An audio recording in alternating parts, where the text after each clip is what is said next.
Welcome to the Listen to Us Rant About Movies podcast. Let's start the show. Here are your hosts, Wes Ford and Zach Harris. I'm Wes Ford. And I'm Zach Harris. We rant about movies and drink while we do it. Tonight we have a special guest with us tonight. He worked on the live stream of the Justice League Snyder Cut Red Carpet event. Welcome to the podcast, Dan Joyce. Hey guys, thanks for having me. It's good to be here. Yeah, thanks for being coming here. on. Yeah. So obviously on this episode, we'll be discussing that topic. We'll be discussing what we've been watching, followed by a review of Zack Snyder's Justice League, available now on HBO Max. Tonight, we are drinking 3 separate beers. I decided to get something different that I've never tried. It sounded interesting. For one, the can is in black and white. So kind of matches the theme a little bit there with the marketing, at least. But this is from BrewLink Brewing Company. It's an Ivory Stout. It's a white stout. Ooh. It pours like a almost like a dark IPA. Interesting. But it's clearly like a blonde, but it smells and tastes exactly like a vanilla chocolate porter. It's very sounds weird in a good way. Yeah. So that's what I'm drinking. Hell yeah. I've got What are you doing, Zach? I've got a Revolution beer, Chicago, brewery. It's called A Little Crazy, which I figured also was kind of fitting for this 4-hour cut of this movie. It's a Belgia style pale ale. Got a aromatic citrus hopped. And it's pretty good. I like Revolution, and I hadn't tried this one. Not much was jumping out at me. Got the crazy tie-in, I went for it, Hell yeah. Do a little bit. What you got, Dan? I decided to go with a local brewery here from Coronado Brewing Company. It is called Orange Avenue. It is a West Coast shandy. Ooh, yeah. Ooh. That sounds real. I like a nice citrus, and I like a nice shandy, It's different, yeah. It's typical shandy, but it's got a hint of honey to it. So they say it's made with orange and honey. So it's a very good light beer. Very refreshing taste. Like. Yeah. Oh yeah. Well, cheers everyone. Cheers. Let's take a sip.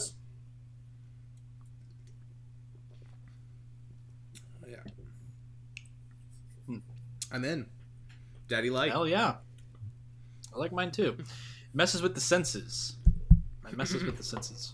Yeah. That's good. All right. Well, before we discuss what we've been watching, Ronnie, I think you have something to say.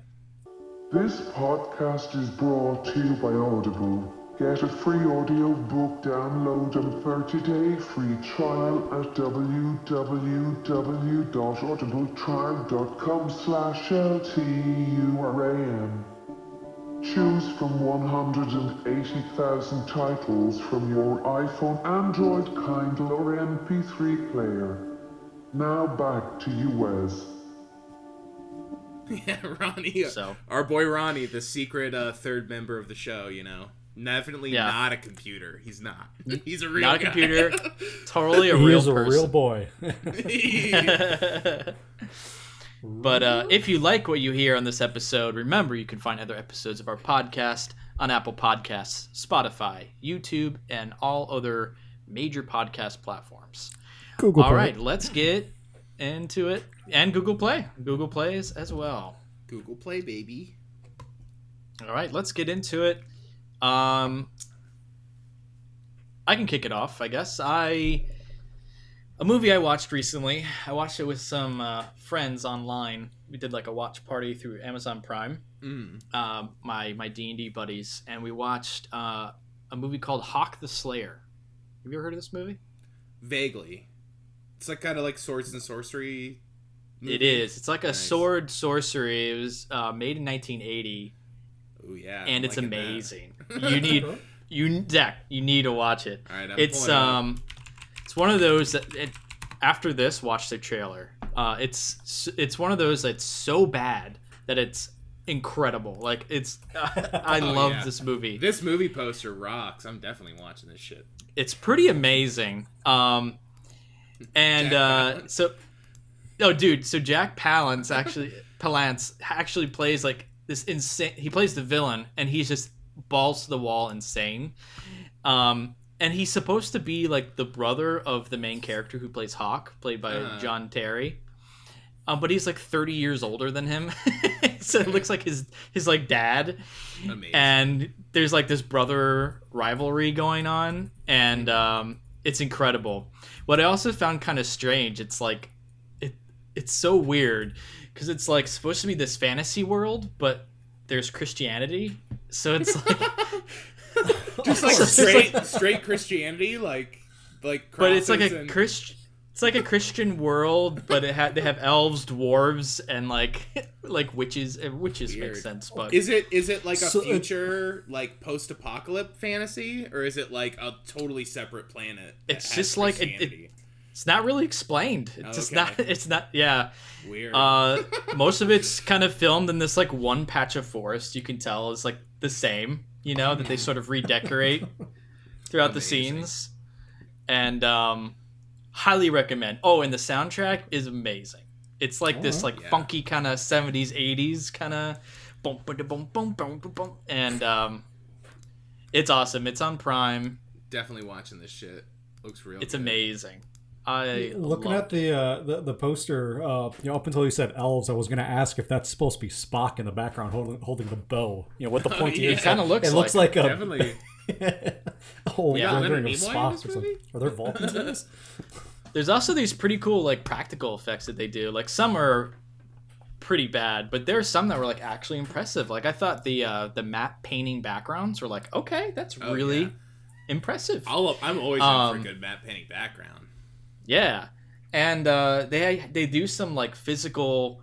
They use like physical objects to create like a visual effect. So like a magic effect. There's like one instance where they're like supposed to be these rings, like magic rings, or like, going around this guy while he's doing like a meditation. But they use like physical rings that are spinning, and it looks really cool. Nice. That's so sweet. there's some good stuff in there, but it's it's definitely like bad fun. Yeah.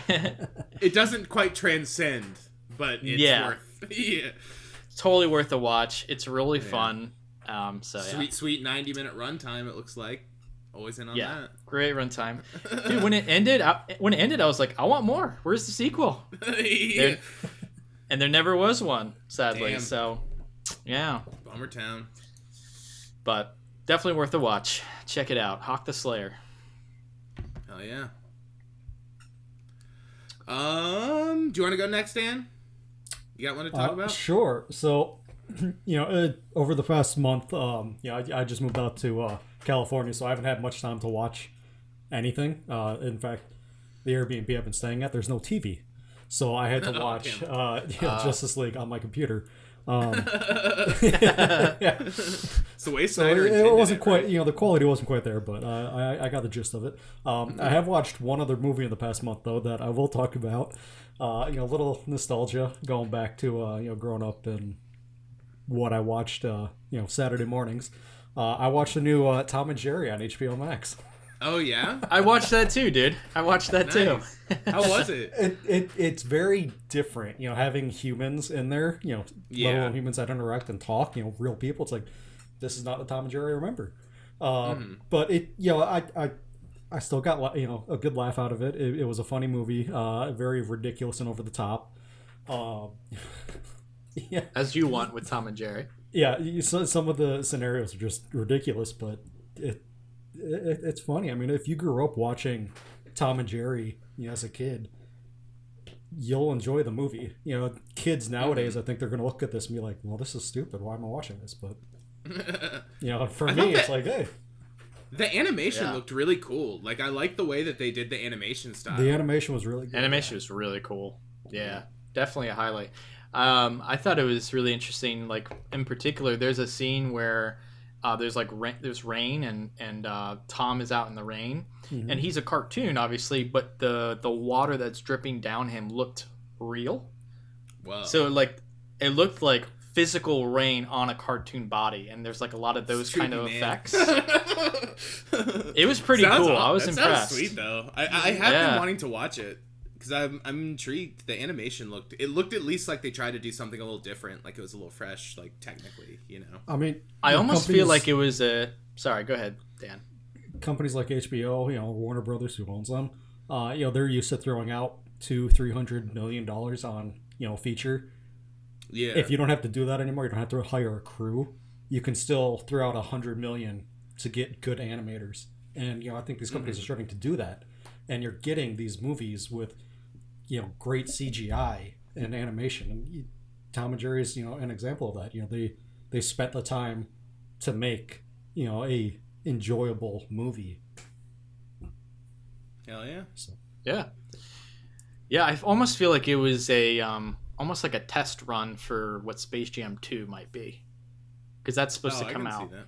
Oh yeah. Yeah. Okay. Interesting. Both. Yeah, because that one's been talked about for a long time, and it's been like on and off. It's like it's not happening. They've already shot it. They haven't shot it, and now it's like the movie's done. And it's like, wait, what? Like, I thought they hadn't shot it. Last time I checked in, it didn't exist. So it's coming out this year. Yeah, it's crazy. Supposedly. Yeah. But, maybe. We'll see. Yeah, the shit's getting pushed back. Right. Did they say coming out this year or coming out 2021? Because this year could also be next year. Next year is then this year and the year after. Yeah. Good trick. I think it's going to be one of the HBO Max releases this year, 2021. Mm-hmm. Which, by the way, did you guys see that they're not doing it for 2022? Yeah. They want to push the theaters, which it makes sense. I'm sorry, what were you saying? I was just going to say they make more money when they go to theaters. A lot more money. Absolutely. So. And I think I think there will be some sort of a surge once like everyone's vaccinated. Not like everyone's running out to go to the movies, but like the next big movie that comes out like with some substantial time after probably will do well. But I don't know if I misread this, but I was reading and it said that they signed an exclusive deal with Regal and like Cinemark or something. I read something about that too. But I didn't, because it's like, I thought the article was saying that their movies are exclusively at Regal. And I was like, that's insane. There's no way that's a thing. And then I kind of didn't look into it more. But if that's a thing, that's very crazy. So that would be crazy. I think I saw that, and I believe that was for this. I don't know who it was. I don't think it was Warner Brothers. It might have. I don't think it was. But one studio was saying they wanted to push only to Regal, but it was only for this year because in most states you still don't have movie theaters open. California just opened them up. Last week they opened up, and they're at 20% capacity. So most of the movie theaters are electing to stay closed because they want to make money. At 20%. Yeah, why are we? Movie theaters aren't open across most of the country. So say if you guys are opening up, then we'll push to you and have a smaller scale. Because they pay to go into each theater. If they only go to this one, they can get a discount. Say hey, this is an exclusive for you guys. And hope that they still get enough customers to make it worthwhile. But I don't know, even after COVID goes away, if everyone gets vaccinated, in 2021, say by summer of 2021, even if they have winter blockbusters, I don't know if you're going to have those huge returns. You'll have a lot of people go, but it won't be anything like they had in 2018, 2019. It's going to take years. I feel like it'll take like at least a year from now for like a big movie to come out that like people that's gonna like do super well. I feel like that time will happen where people are like, I gotta see that in the theater, you know what I mean? But it's gonna take a bit, especially because I mean with the HBO Max thing, like even if I'm vaccinated, like that doesn't necessarily mean I'm like trying to run out and go, you know what I mean? So if it's gonna be on HBO anyway, like whatever, maybe I'll go see Dune, but like. Yeah. Could this also be the change? A lot of people have speculated over the past 2 years, the past year for sure, that movie theaters are dying a slow death. Yeah. Last year we saw the reemergence of drive-in theaters, could it just be like small boutique theaters popping up? You have drive-ins or the big IMAX theaters, but most chains, the AMC's or Regal, most of them have to close down half their locations because people don't want to go. Instead of having 5 in a city, you might only have 1. How long does it take for them to come back, and do they have enough viewership? Enough viewers to make it worthwhile operating them. I kind of feel like we're in a weird position where things are going to change, and theaters are going to be mostly a thing of the past. And I sort of feel like going to the movie theater might be more of a special experience, like going to a theme park or something like that, or going to the park. It's a very special once in a few months type of thing, instead of people like us were going all the time. Yeah, I go every week. You know what I mean? See something, some people might even go once a year for that big movie, and so I think it might become more of a specialty type, boutique type of experience. Yeah. Kind of also with the way that home video has gone, seems like. I mean, companies are still releasing things, but I think the formats are dying, and the things that are thriving are the sort of niche boutique, labels and stuff. I feel like the studios aren't putting as much effort into physical media because everyone just streams everything. Totally. So, yeah. Not that it's the same thing, but I feel like that theaters would take a similar trajectory than the way that Blu-ray or different formats have taken. Yeah. But buying the digital media also comes with its own risks. There was an article 6 or 7 months ago I was reading. A woman, she had bought some movies on Amazon, Prime Video, and they were no longer supported. Amazon lost the rights to them, so she lost those movies. We've talked about this before. So I can buy a movie from you guys, and a year from now I might not have access to it. Do I get a refund? Do I get a gift card? No, nothing. Well then. Yeah, there's always a risk. This is devastating to think that's why I have just a crippling amount of physical items. So there's no goblin that's gonna come in and like take one off my shelf and like leave in the middle of the night. You know? They'll always be here. Yeah. But that is the problem, I think, with the digital stuff. It's hard. You know, don't take that away. Yeah. I paid, especially if you're paying $20 for a digital copy of something. It's like, I paid you $20 for that. Like, don't fucking just like take it off my shit, you know? Yeah, it's a hard thing. It's a weird position. Yep. Well, all right. Well, let's move on to the next movie. Oh yeah. Yeah. So I haven't been watching a ton of movies, a lot of rewatches and stuff, but probably the best new one I've watched is I watched Miracle Mile from 1988. Have either of you seen this? No, I don't think so. I had never seen it, and I'm also in the middle of ER. I've been watching through the show ER, and I'm on about season. Really? Season 8. You're watching ER? Yeah, honestly. Oh my god. ER fucking rules. I'm all about it. It's great. But Daddy Anthony Edwards from ER starred in this movie Miracle Mile, and I had always kind of wanted to watch it, but now I'm on this ER kick. I was like, gotta see, give me more Anthony Edwards, you know, give it to me. So it's this 80s movie, takes place in LA. It's like Anthony Edwards is this guy, he's going on a date, he goes to this diner, it's at night, and he answers a payphone, and it's just this like manic person on the other line that basically says like bombs are heading towards LA and like in an hour like everyone in LA is dead, you know? And he's just like, wow, that's a crazy thing, like whatever, like, but he's like paranoid about it, and he tells all the people in the diner, and basically like the paranoia just spreads, and it's like everyone just like, we gotta get the fuck out of LA, you know? And it all kind of takes place in like real time in this like hour and a half window, you know? I mean, it's stretched a little bit. Like, a lot happens in that hour and a half. But I honestly fucking loved it.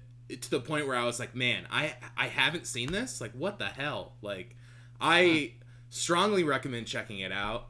I thought it was super fun, but also, like, has this, like, really good energy. I think I'm also a sucker for, like, the kind of like nighttime movie where it's just like following a character and they on like a journey throughout one night, and they're kind of just like meeting a bunch of different people that are like night hawks. You know what I mean? I feel like after I watched After Hours because it's kind of like a similar vibe. But yeah, it's also got a really good Tangerine Dream score that was like really, really good. And yeah, I thought it was great. I would highly recommend it. The guy who directed it, I was like, well, watching all this guy's movies, Steve DeJarnette, and he's only made one other movie called Cherry 2000, which I haven't watched yet. But yeah, I guess he also wrote Strange Brew, which I didn't realize until right now after I looked him up. But highly recommend Miracle Mile. I thought it was super fun, and yeah, one of those ones that I was like, I'm definitely gonna watch this a bunch more times. I bought it instantly. Big fan. What's it called again? Okay. Miracle Mile. Miracle Mile. Okay, cool. Yeah, it's great. Super fun. Sounds good. And you watched it on Blu-ray, I'm assuming? Yeah, got the Blu-ray. Cool.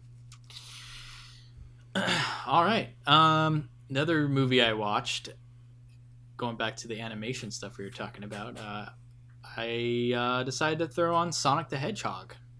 Oh yeah, I saw you log that on Letterboxd. It was actually pretty fun. Like I thought it was a lot better. It was better than I expected. Just like a fun family movie. I thought it would be like kind of bad, but I was actually like very entertained. I had a good time watching it. I assume they made it a lot better too when they improved Sonic's look.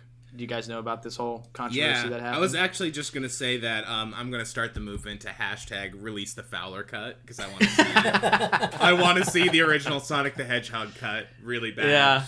And yeah. I will. Me too. I'll do it. I'll buy it. So I just, because I didn't know who directed it. Their name is Jeff Fowler. So yes. We got to start the hashtag release the Fowler cut. All right, everyone heard it here first. Release the Fowler cut. It's happening. It's happening now. But yeah, it was a good time. I also was very impressed with Jim Carrey. Yeah, I thought it was kind of cool seeing him in like his classic Jim Carrey form. You know, like just having fun, going crazy, being wild, like taking on an almost Ace Ventura-esque type character.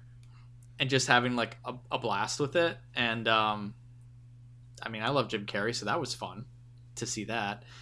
Yeah. So if you're into that kind of thing, I recommend checking it out. I also thought the way they went about explaining how he was like came about was like interesting too, and not like too weird. Ben Schwartz plays Sonic, using the voice. I thought he was decent. And I will say James Marsden as like one of the main characters was a bit of an odd casting choice, but he was fine. I haven't seen it, but that seems like a total studio. Like, where's the hunk power? Let's get a good looking James Marsden. People like that James Marsden. Get him in there. People like him. You know, leading man. And he's supposed to play like this small town like sheriff, and I just didn't buy it.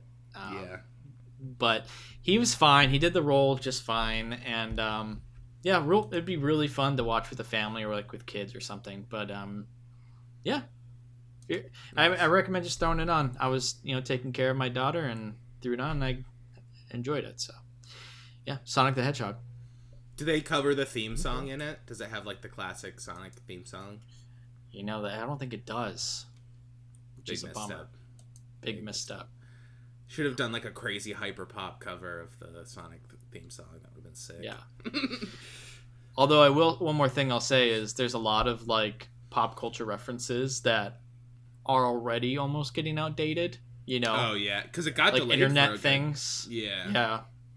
So there's like references to like memes and stuff like that are like already getting like cringy. So yeah, that's a downside on it because in a year from now it's just going to be like rough. But yeah, nice. Sonic the Hedgehog. Oh yeah.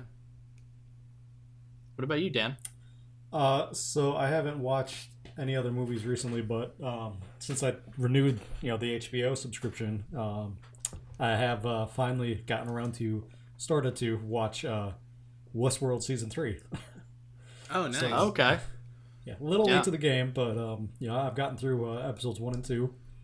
So I'm on course to finish it probably in the next. Normally, I'd say a week, but with how long it takes me to watch those 2 episodes, 2 weeks. So, yeah. Watching the recap at the beginning of season 3, episode 1. I'm sitting there, it's like, I don't remember half of this. That's how I don't remember some of it. It's like the little memory ball cube things that they pulled out of the brains. I was sitting there, it's like, what is that? And it's like, oh, okay, that's what that was. How did they find out about those? What happened to this? How did that? And then the security guy, it's like, well, you're a robot too? I forgot about so much of it. Everyone's a robot. I feel like it's like, do I need to go back and watch seasons 1 and 2 again so I can understand 3? Is it worth it? Oh, yeah. Then you're stuck in the rewatch loop. You're like, oh no, now I gotta watch 20 hours of content to watch 10 hours of content. yeah. It's like every time a new season of Game of Thrones came out, that's what I did. I started season 1, episode 1, and watched all the way through. Oh, yeah? Right up until episode 1 came out. It's like, you have to do it. I did at least. And, no, hell yeah. I'm still on the verge whether or not I'm going to do that with Westworld. I do remember really enjoying season 1. Season 2 was a little more iffy, but yeah, season 3. I thought season 1. Season 1, I think most people it would say it was pretty good, and I did not really like season 2 at all. It was like grueling to get through. I thought season 3 was an improvement, but without giving anything away, I just sort of felt like, okay, time to wrap it up. Excuse me.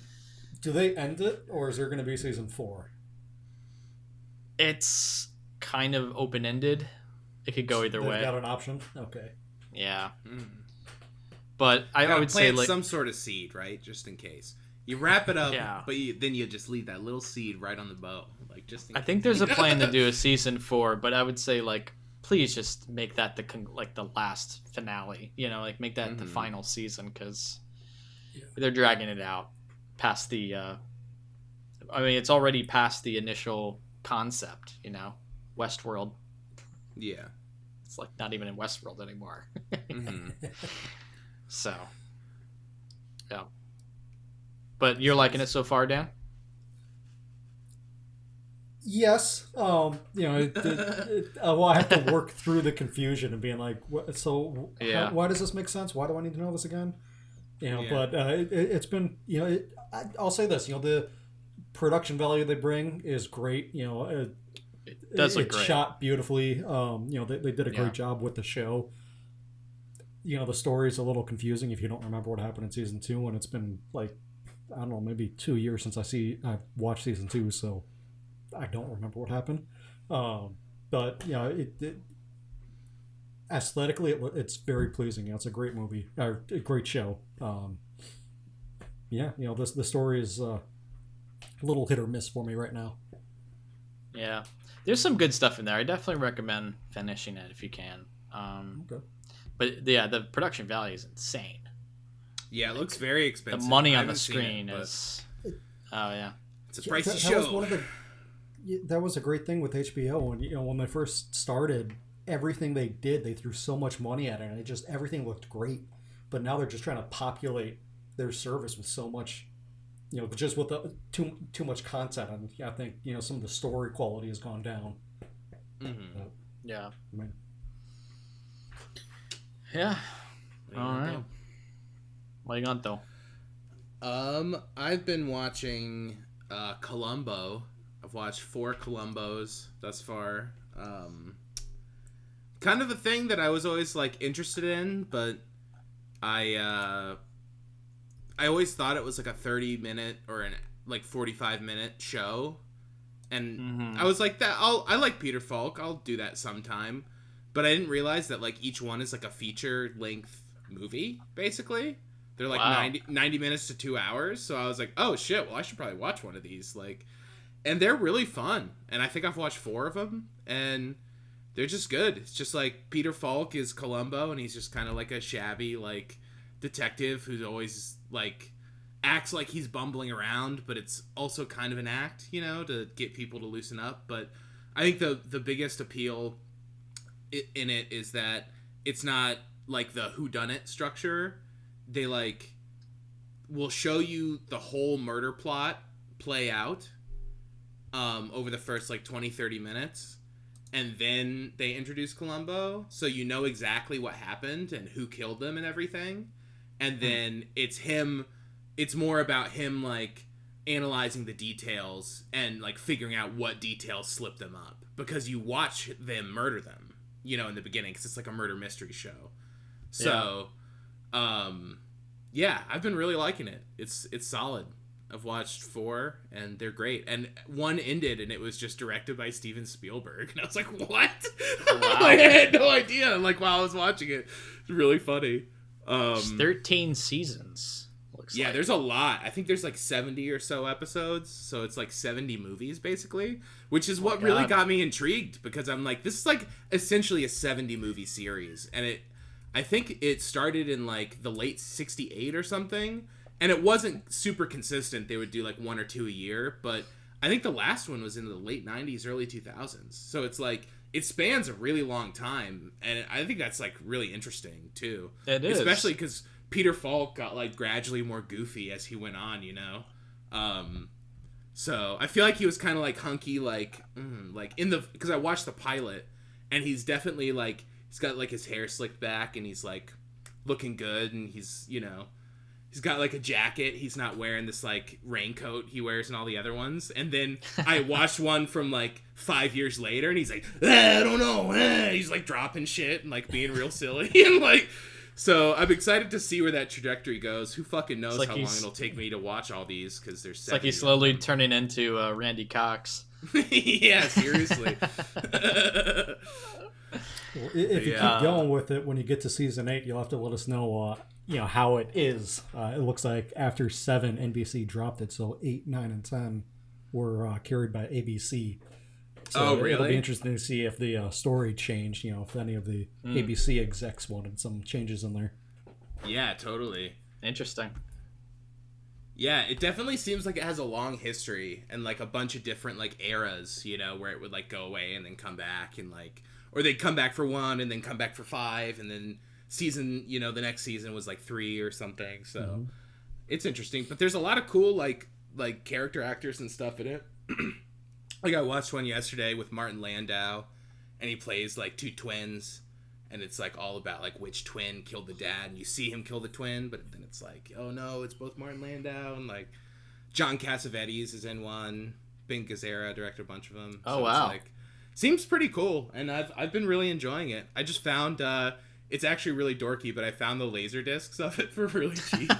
So I just, because the series is like $100 to get. I was like, oh, I don't know, like, wow, really? Yeah. So I found some laser discs, and I've been enjoying that. It's probably the dorkiest pretty amazing. That's awesome. Hold on, my cat's trying to get out. I gotta let her out real quick. Hey, come on. You're crying to get out.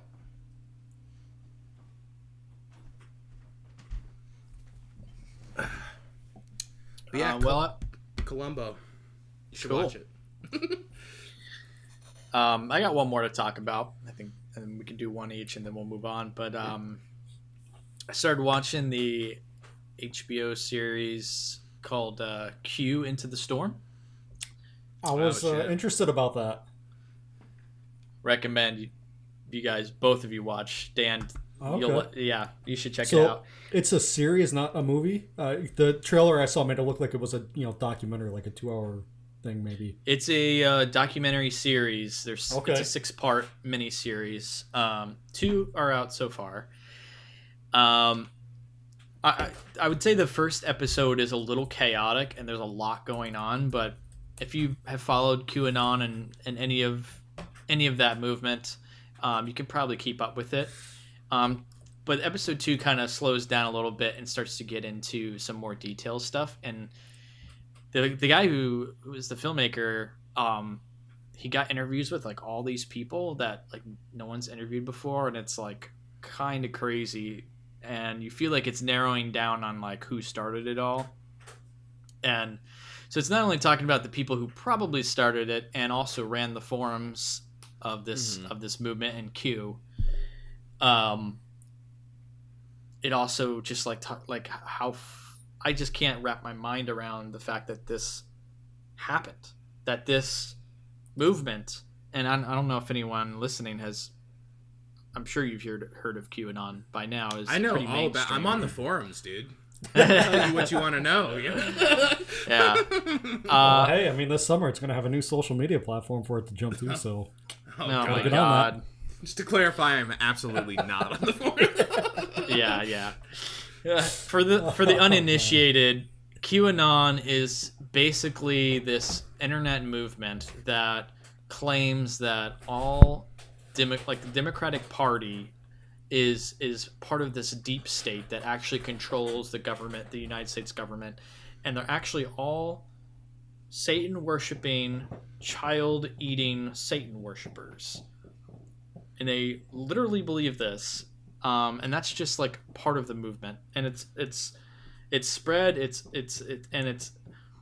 the wildest thing is it shows that these types of ideas, no matter how crazy and out there that they seem to be, they can literally change politics and cause something like the insurrection that happened in Washington, D.C. A fascinating topic, and one that I definitely follow somewhat obsessively, but in a way that like I hate them and I want it to be destroyed, and I can't believe that someone would actually believe it. So yeah. Don't they think that they like squeeze like adrenochrome out of like children's brains and then like ingest it themselves or something? Yes. So it's the most insane shit I've ever heard.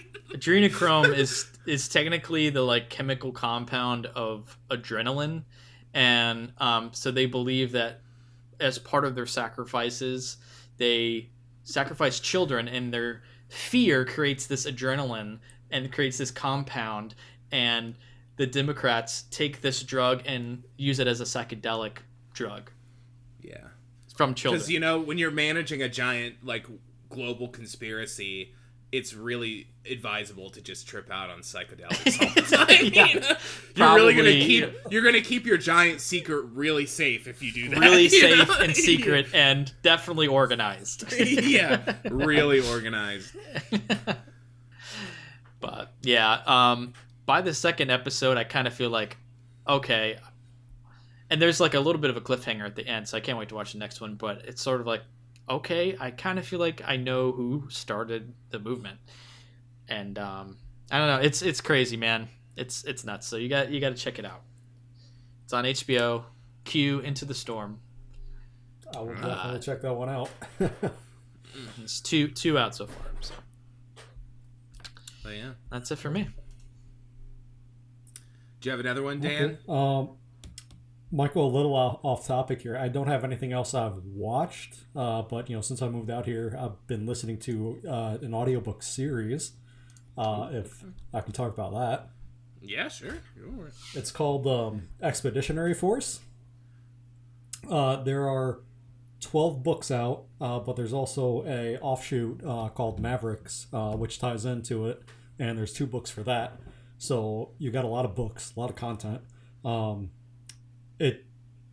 It's a very it's a sci-fi series where aliens have come to Earth, and you know 2 groups came. One group came and attacked a group that was attacking Earth, and they chased them off, and then Earth was like, oh, these people are saviors, we have to go help them in this alien civil war, this alien war that's going on out there.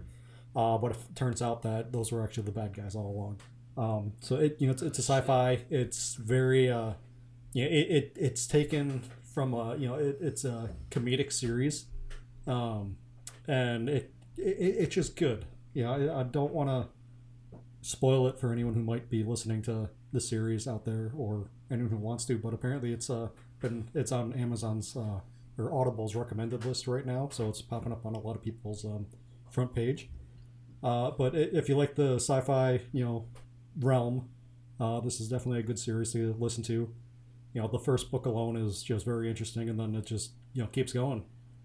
So I mean, after 13 books, it still keeps my attention. The Maverick series is a little more meh, but the core 11 books they've been very solid. So highly recommended. Nice. Maybe it's on Audible. Maybe you can go to audible.com/LTURAM and get that shit for free. Definitely is. It's Little where I listen to it. Oh, well, shit. Well, shit. There you go. All right. Nice. I've done a lot of rewatches and stuff, but I guess one that is notable for the occasion is I rewatched Zack Snyder's Dawn of the Dead. Okay. Did a little over the phone group watch, with some of my buddies. And I think I didn't like it at the time when it came out, but it was because I was really stubborn and I didn't want them to remake Dawn of the Dead, and there was no way I was going to like it no matter what. You know what I mean? Yeah. But I bought it on DVD and owned it for a while, so it was of course I liked it to an extent, but I feel like I just always heard good things about it, and it being his best movie and stuff. So I was like, oh yeah, this will be a fun rewatch or whatever. Yeah. And I don't know if you guys have seen it in a while or whatever, but it was not an improvement. I think for me. No? I was not into it. I remember liking aspects of it, but it's been a few years. Yeah. It was a pretty rough rewatch, to the point where I didn't really understand what totally was going on a lot of the time, and it's just is this because I'm toasted, or because this actually doesn't make any sense? I don't know. The main thing being that there's this guy across, just to nitpick for one quick thing, there's this guy across that they're talking to the whole time, right? Gun store, and then he dies, and then they're like, all right, well, we got to get out of this mall. And they're like, well, let's take the underground sewer over there so we can get all the guns out of his house. And it's there was an underground sewer this whole movie, and you guys just knew about it and didn't just have him come over and stay with you. Just things like that where it's just what? But yeah, the opening's pretty sick. It starts good and has energy and stuff, and it's okay, this is fun. And then Ving Rhames shows up, and I'm like, oh shit, hell yeah, Ving Rhames is in this movie. And then Mekhi Phifer shows up, and I was like, damn, Mekhi Phifer is also in this movie? I am in for a treat. And then, at a certain point, it just kind of lost me.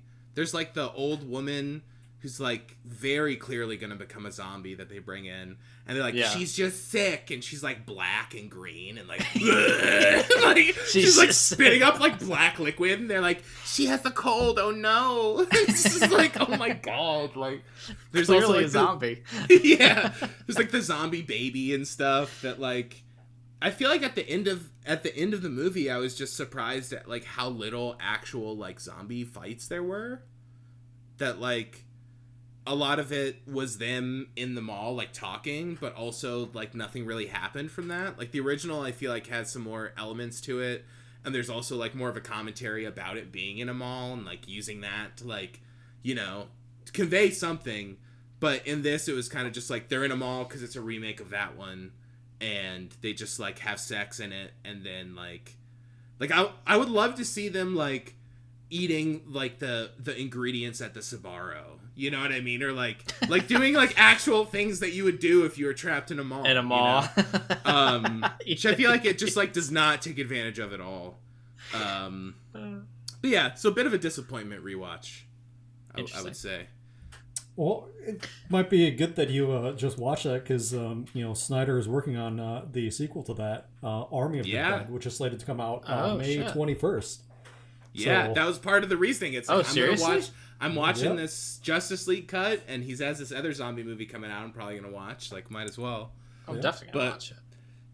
Yeah, I mean, I will say it set the bar in an interesting way, in that I think the new one's probably going to be better. So I'd imagine you'll get a lot more Hopefully. of the the zombie killing in this one. Looking at how his Justice League cut went and how his movies lately have been darker, and a little more gory. I'd He loves the imagine dark. in Army of the Dead, you have that element. yeah, totally. So When Dawn of the Dead also came out, wasn't it? It was just like at the height of the zombie movement at that time too, like the early, like those people were 2000s. clamoring for it for sure.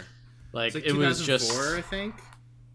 I think it might have even kicked off that movement because there was so much in video games and movies, and that's when Dawn of the Walking Dead started, and so much content. zombie Land of the content. Dead, the one everyone talks about from that era. Yep. The There's crowning Day of the achievement. Dead. Day of the Dead also. I thought that was the sequel to Snyder's movie. Well, that's Day of the Dead. Yeah. Well, that's just another remake of.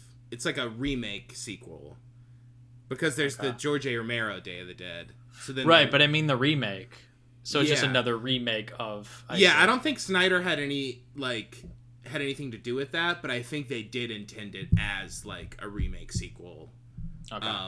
Which I is wasn't interesting because I feel like this franchise has that history of like people just like doing whatever. Because like there's the zombie, the like Fulci movie is a sequel to Dawn of the Dead, and it's just like, well, no, it's not, because George Romero is the one who makes those. So you know what I mean? Yeah. But it's just like, I'm doing it. I'm just gonna do it. Fuck you. You know what I mean? Like Zack Snyder remade Dawn of the Dead, and now I'm just like, I'm gonna do a sequel that's not that. So I'm just gonna do it. Whatever. You know what I mean? Which is fine. I'm not like condemning that. It's just interesting that this franchise has had these sort of like weird offshoots before. You know? Kind of like the Halloween series has had some of that too. Yeah, a little bit. Kind of bit. similar in a way. All right, cool. Well, that wraps it up for you with Zach. Yeah, sorry, someone's blowing up my phone. Yeah, I haven't All really right. watched much else. Well, we're gonna move into our non-spoiler segment of the Zack Snyder's Justice League # Snyder Cut, starting now.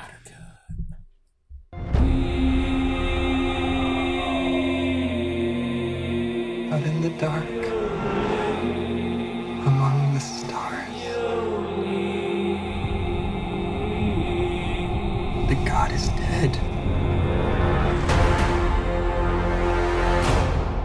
I had a dream. Almost like a premonition. I think there's an attack coming. My lord, this world will fall. I need warriors. I'm building an alliance to defend ourselves. How do you know your team's strong enough? If you can't bring down the charging bull, then don't wave the red cape at it. All right, before we actually get into our non-spoiler review of the movie, Dan, you worked the actual red carpet event for HBO, correct? Yes, it was a digital red carpet event. Gotta stress The that. digital, Virtual. Yep, the virtual red carpet, correct? Which was streamed live on YouTube. So do you want just tell us a little bit about that? Yeah. So the new company I work with, we're doing a lot of that. A lot of the streaming for different events and reality TV, and we were able to get on with this, and HBO wanted to do a digital red carpet, and we were able to present a solution where they could stream to 2 different YouTube channels, Facebook Live and Twitter account all at once, and we had obviously the Snyders, Zack and Deborah Snyder in there, and then Kevin Smith hosted the event. So throughout that, you also saw a lot of the DC universe super fans come in, and they had trivia, different tweet polls going on throughout, and we then they were first looks at different parts of the movie where they got to see Darkseid, for the first time and see that scene. So they had, a spoiler in there, but it was just for those who were obviously like going to watch reveal. the movie. Yeah, it was a reveal. The people watching that stream were going to watch the movie when it hit. They also already, there's people watching it. So People watching They're on the that. forums. We're going to watch it as soon as it comes out. Know. They already knew that was happening anyway. And I saw an article that it had actually been leaked. The movie was leaked, so Oh shit! it was out there already. It got leaked a couple days ahead of time. Damn. But yeah, so it was good. It was fun. Good event to be able to work. Just being able to see Zach and Kevin going at it and just talking back and forth. So what did you do exactly? So you're at your computer and. So I was a streaming tech. I was controlling the camera at Kevin Smith's home. Got That's him amazing. framed up and made sure his connection was good. And anytime he was talking, it's like that, I was making sure his connection was stable and controlling. Did you talk to him his directly? speed. I worked with his assistant.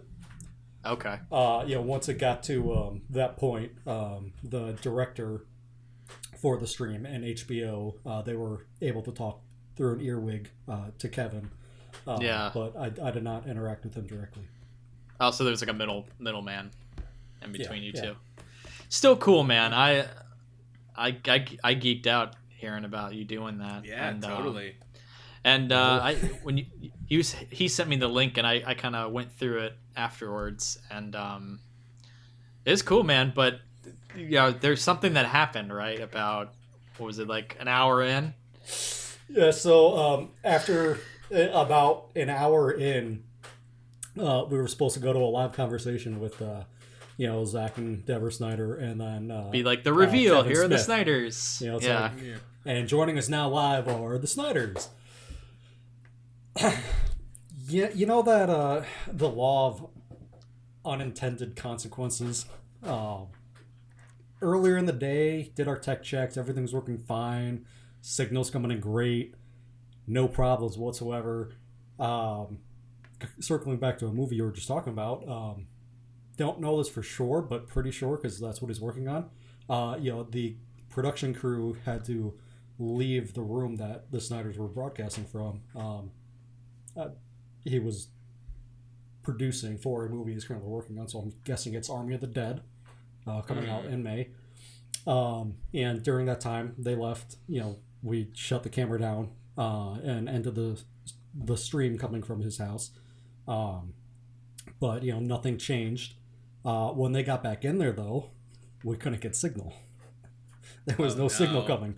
We knew the camera worked. We knew the link worked because we were getting it from one of the everyone else. production team's phone, but we couldn't get Zach and Debbie in there. So it got kicked over to Kevin. Kevin Smith. He just had to ad-lib it and just That's what he does delay. best. So he delayed for about 15 minutes up until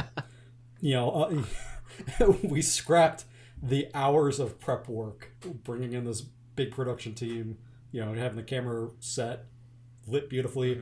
Ended up doing it. Here's a laptop. It's working. Go. Yeah. Oh, really? They like Sometimes set up simple a things are the whole way to thing. go. Yeah, they Yeah, like had a less is whole more. setup. But there was like, if you go and watch the stream, which is it's still on YouTube, you'll get to that point and you'll see that like Kevin's sort of like, oh man, he's just kind of sort of making things up. But honestly, he was the best host to do that because he's honestly known to like not talk. Like people have to force him to stop talking. So he did a good job of like ad-libbing and just sort of talking about random shit and then until they were ready. He was great at delaying. That it wasn't the cleanest entrance for them. And this is still on YouTube.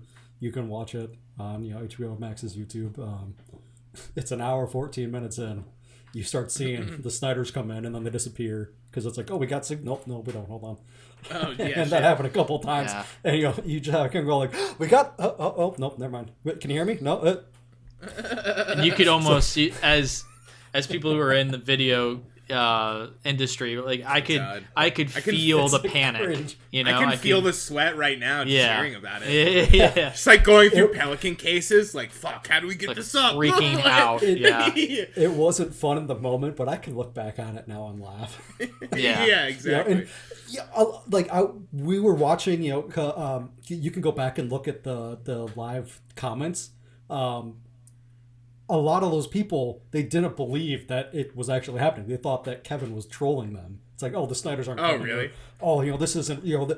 They just. Oh, it's a produced bit. great movie. How can they have issues connecting to the internet? This isn't real. And it's like, Yeah. it's real. Yeah. Still have problems with the internet. It's still a thing. Fucking internet.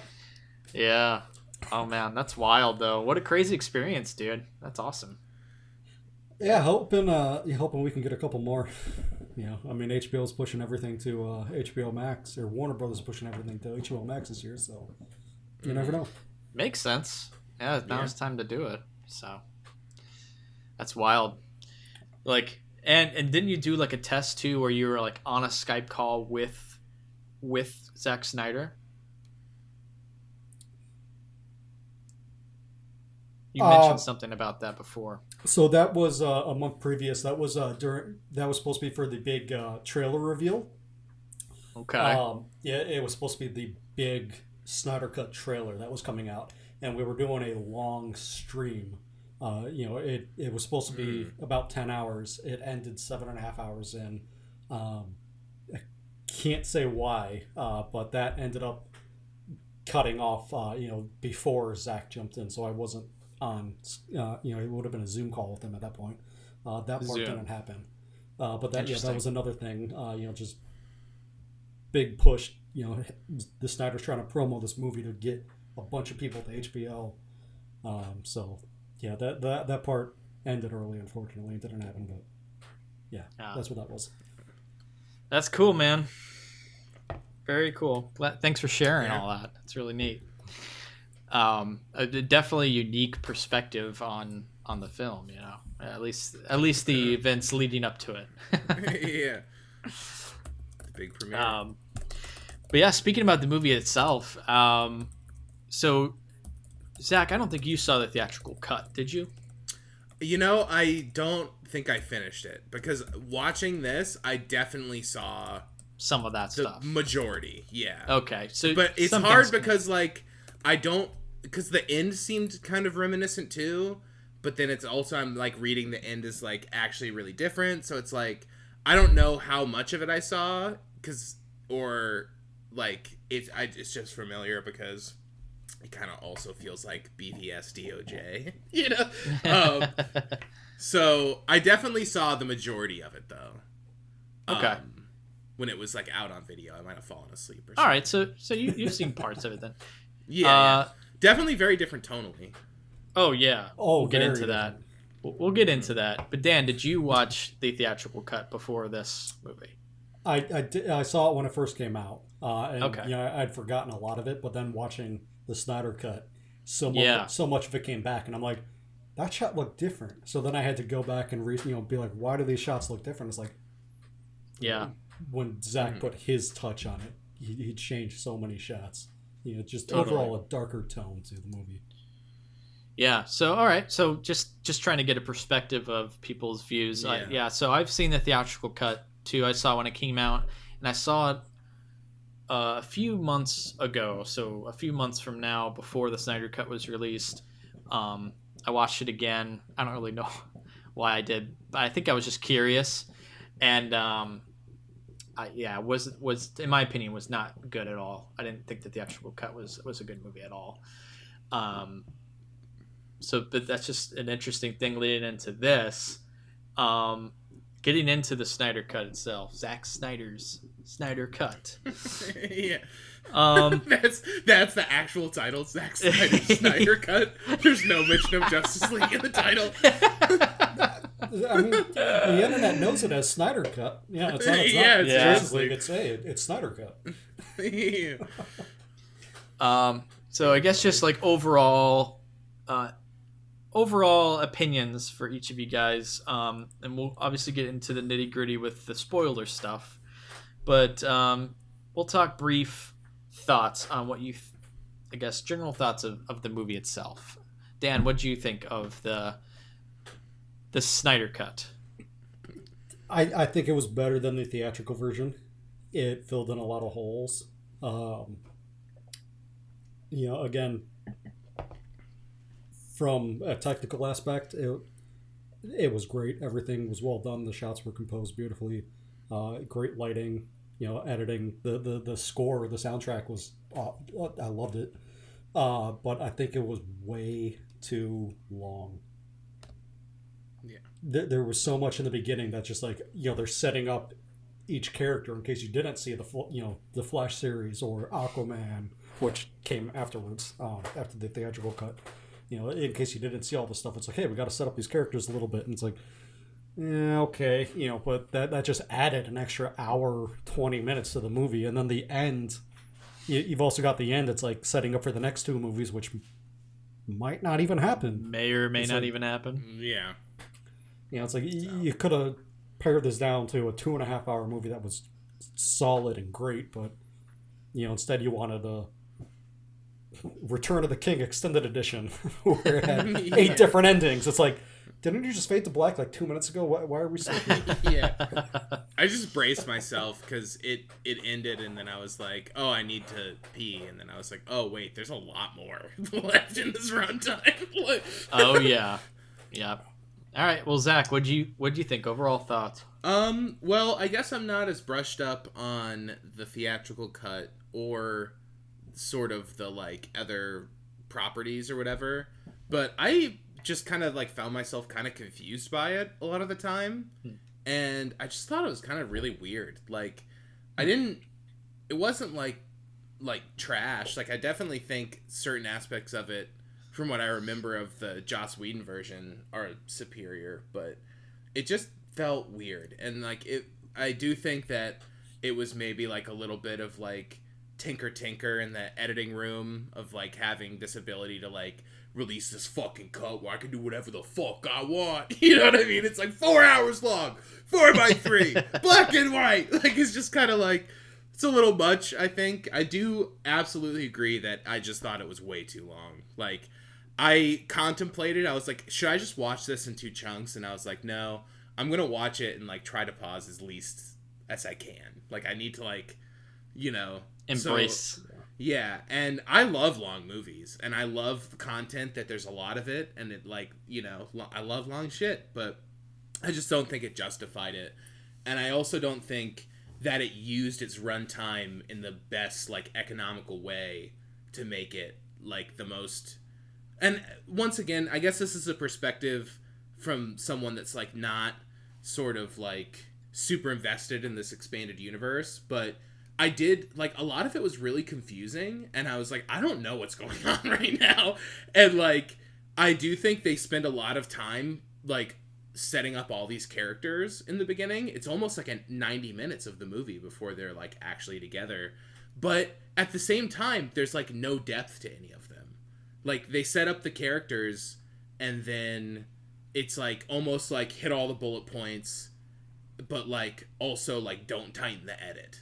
You know what I mean? Where I feel like they could have like either let things breathe more, like make this like a mini series that's longer, or cut it down. It's in like a weird zone because it's also set up into parts that I felt were kind of arbitrary.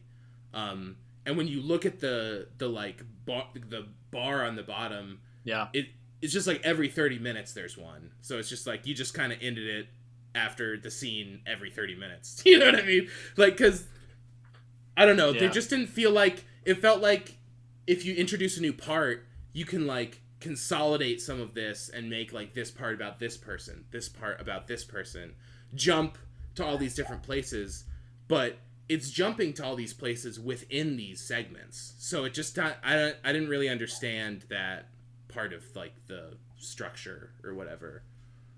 Were you gonna say something, Dan? Yeah, speaking of the bar at the bottom, when you guys first looked at that, did you think that it's like, my first thought was, they put commercials in here, really? I thought That the was my exact thought, same too. thing. I was like, really? it They was gonna be add a commercial. fucking ads to it? I Yeah. really did too, yeah. And then I realized I had paused it just after part 1 slide, and I had just passed it, and I was like, oh, okay. Well, I guess it makes sense to put chapter markers in this thing. It's fucking 4 hours long. If you had to fast forward through all this shit, like... Did each Yeah. part have a chapter marker? Because I remember seeing, I like, think that's what it part was. 2, Yeah. 3, 4, and 6, but I don't recall seeing a 1 and 5. It's like... No, they yeah, put- each like, each it wouldn't make part sense. each So part each had a one did. marker. Yeah. Okay, that's good. And there's, what was there, 11 or 18 parts? I have no idea. I think it was there were- I think it was 11, and there was like felt like there was 2 epilogues or something like that. Yeah. It's a Maybe serious 30-minute epilogue. It's 30 minutes long. If not longer. Which it is was 30 minutes they could have just cut out of the movie. Yeah. Because I paused it to pee and went, fuck, there's 30 minutes left. Like, Yeah. holy shit. Yeah, yeah, I got it at that point too. So the way I experienced this movie, I did watch this in 2 parts.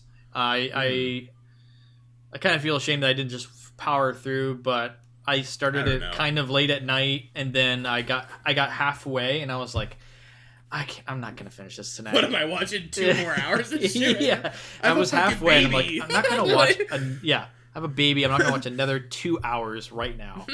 It's so long. Yeah, but I did up watching the next day, finished it off, and I definitely agree with you guys. It was way too long, and it sort of felt like Snyder sort of like relished in having the ability to just make this as long as he wanted. There, like, so you have the signature Snyder slow motion stuff. That some of the shots are just like, and you know, all of us have done editing before. I was sort of just like, and cut, you know, like cut there, like, Yeah.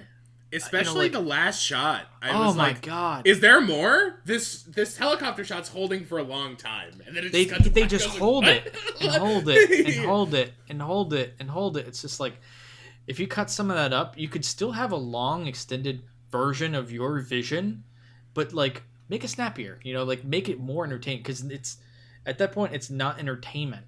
You're just showing every shot that you have. Almost, it's almost like it's like a reel, you know. It's not even part of it didn't feel like a fine edit. It felt like it was just kind of like a lot of like air. It was just sort of relishing in the just like the, oh, look at this shot, oh, just extending very slow motion. Yeah, I don't mind long takes, but when it's one long take and then it's just like 6 really quick cuts that are just kind of like arbitrary handheld shots, it's like this isn't like necessarily like a style that you're always going for. It's kind of just like feels like where it worked out, you just like rolled with it, if that makes sense. And some of it looked fantastic. Like some of the cinematography was really nice. Like, there's stuff that looks great. I mean, and honestly, I think that's what Snyder's really good at, is visual content. He's really good at like creating a vision, visually having that look to a film. He's got this nice look to them, but a lot of the edits and stuff are just so strange. So that was sort of my initial view of like the edit. The story itself, I'll say that I think overall I definitely enjoyed it and thought it was a much better movie than the theatrical cut. But the theatrical cut was pretty bad, so it's, you know, it was a low bar. But this one definitely improved on some of the scenes that I do remember. I was like, oh yeah, I remember this in the movie. It sort of rearranged them, and in some ways it didn't make sense. In some ways were like, oh, that works out better having that later, vice versa. But I thought some of the scenes, even how they played out, were interesting compared to the theatrical cut. In ways that were better. So I do think that was nice. And I would say don't ever watch the theatrical cut. Watch this if you want to watch Justice League. Yeah. But yeah, so that's sort of my overall opinion. Yeah, I guess we'll get more into details later, but there's a lot to go over. I want to rewind you there for a moment. You were talking about the visuals. Yeah. What did you think about Snyder's decision to make this a 4x3 movie? Ooh, that's a big one. We have to get into it. This is definitely something we have to talk about. and thank you for bringing this up. So I did a little reading on this, and so just so everyone knows, it wasn't cropped. It's not cropped to 4:3. It's the full image. They shot most of it in IMAX, and so you're getting that full perspective of the film. So, and Zach and I talked about this already a little bit, sort of torn on this aspect. It's sort of like, I'm glad that you can have this full image that I could experience on IMAX, except no one's watching this in IMAX. Everyone's watching this at home on a TV. Yeah. So it was specifically made for a streaming platform. Right.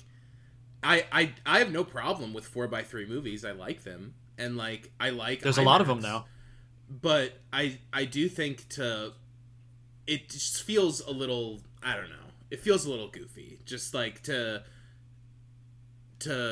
force that on this movie when no one's watching it in that format. You know what I mean? And I do think that part of me was like, I do think this would look better in widescreen. Like, I don't get why it's in 4:3 personally. I don't really understand. It's a little pretentious to me to be sort of just like another thing that Snyder can be like, this is my cut. You know, like, the 4:3 is my version, you know. I do think, though, there's something to be said about, like, wanting to make a visual distinction. So, like, if you, in the weird scenario that you walk past someone and they're watching it, you can be like, oh, immediately know that it's that version. So, like, I do think that's part like, of it, an interesting thing, but I think you could have gone, like, just full 16:9 instead of anamorphic, or, like, something a little taller, you know, that, I don't know, it just didn't feel, it's kind of just, like, know your audience, and also I don't know if, like, the people that are super, like, into Justice League are also super into 4:3 movie. You know, it just seems a little, like, weird to me. It didn't feel not like to make the that right assumption, but, like, I just don't really get the like thought process behind it. It didn't what feel do you like think? It didn't feel like the right format to me. It was definitely strange. I mean, everyone's used to 16:9, and you know, to Zach's point, you know, he said maybe the people who are really into Justice League are into this, you know, 4:3. I don't think any of the other DC movies, even ones that, you know, the Snyder's done, I don't think any of them are 4:3. You know, I think they accepted this. Yeah, they accepted this as 4:3 because this is what, you know, Zack Snyder wanted. And you know, Wes, you had said you read that none of the shots were cropped. That's interesting to hear. I feel like I saw a comparison of a shot with the Wonder Woman intro, and I think one of the shots in that bank, maybe he didn't crop all of them, but I feel like some of them might have been cropped. Okay, to be fair, I don't think the whole movie was shot in IMAX, so it's definitely possible that some of the shots. But I think the majority, at least of the large format, big epic scenes, were shot in IMAX. So that's probably He shot it that way. the frame that they chose because they wanted to keep that full IMAX image, and they probably adjusted the rest of the edit to that to make that distinction. Yeah, it's just a little goofy. Like, I read an article about First Cow and Kelly Reichardt talking about how, like, she made this movie in 4:3 and then it basically didn't come out in theaters and everyone watched it at home. And she was like, I feel like now it was a mistake because if everyone's watching this at home, why would I make this full screen? Yeah, you know exactly. what I mean? And it's just was like, oh yeah, that's like a logical thing to think. Like, and it's like, I like that movie in 4:3, but I also saw it in the theater for the first time. So I don't know. And I'm not trying to hate on it. Like, you can do it. It just seems like it's not the material to do it with. Like, even like the Christopher Nolan stuff that's IMAX, like when it switches on Blu-ray, it doesn't switch to 4:3. It switches to 16:9. You know what I mean? And it's because, like, it'd be fucking annoying if, like, the establishing shot of Wayne Tower was in 4:3 and then it went to 2:3:5 to 1. You know what I mean? Totally. In that movie, they're intercutting singular shots. You know what I mean? He has a lot less IMAX stuff. Yeah, and, like, I don't know. Apparently now they're also releasing this black and white definitive cut. I feel like just, like, let him jerk off in the corner and make that one 4:3 in black and white, and then oh my god, it just seems like a very indulgent. It's like this movie's already 4 hours long. Now it's 4x3, and now you're releasing the definitive cut of the definitive edit of the movie. That, you know what I mean? It's just like, how many more versions can there be of this thing? Like, just is a little silly. Like, yeah.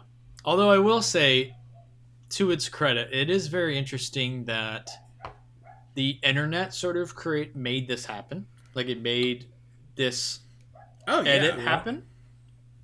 Because, you know, I love director's cuts. I have nothing against that. After Justice League was, and going back, I guess, backtracking a little bit, if people don't know the full story. So Zack Snyder was directing Justice League, and then his wife got cancer, so he had to back off. And so they had Joss Whedon take over the directing and finish the movie. So what came out in theaters was the theatrical cut. Directed by Joss Whedon. So, through the years since that release, all the fans, the hardcore DC fans, the hardcore Snyder fans, were like, release the Snyder Cut, because they believed that there was this alternate edit when there really wasn't. Excuse me. Yeah. So, it gained enough traction that Warner Brothers funded this edit to happen and gave the money to Zack Snyder and the production to actually create this Zack Snyder cut, and that's how we got to this today. Alternatively, there's the reports out there that Warner Brothers wanted nothing to do with this.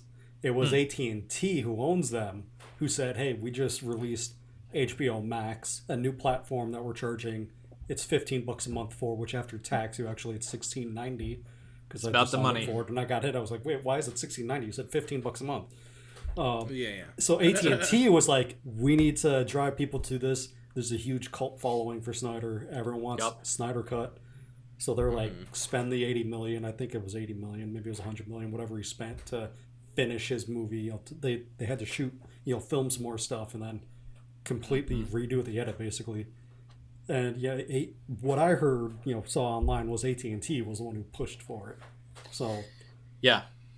And I read an article. To me. I read an article too about how it's it's for the fans, quote unquote, but it's for the money. They're doing it for the money. Yeah. They're trying.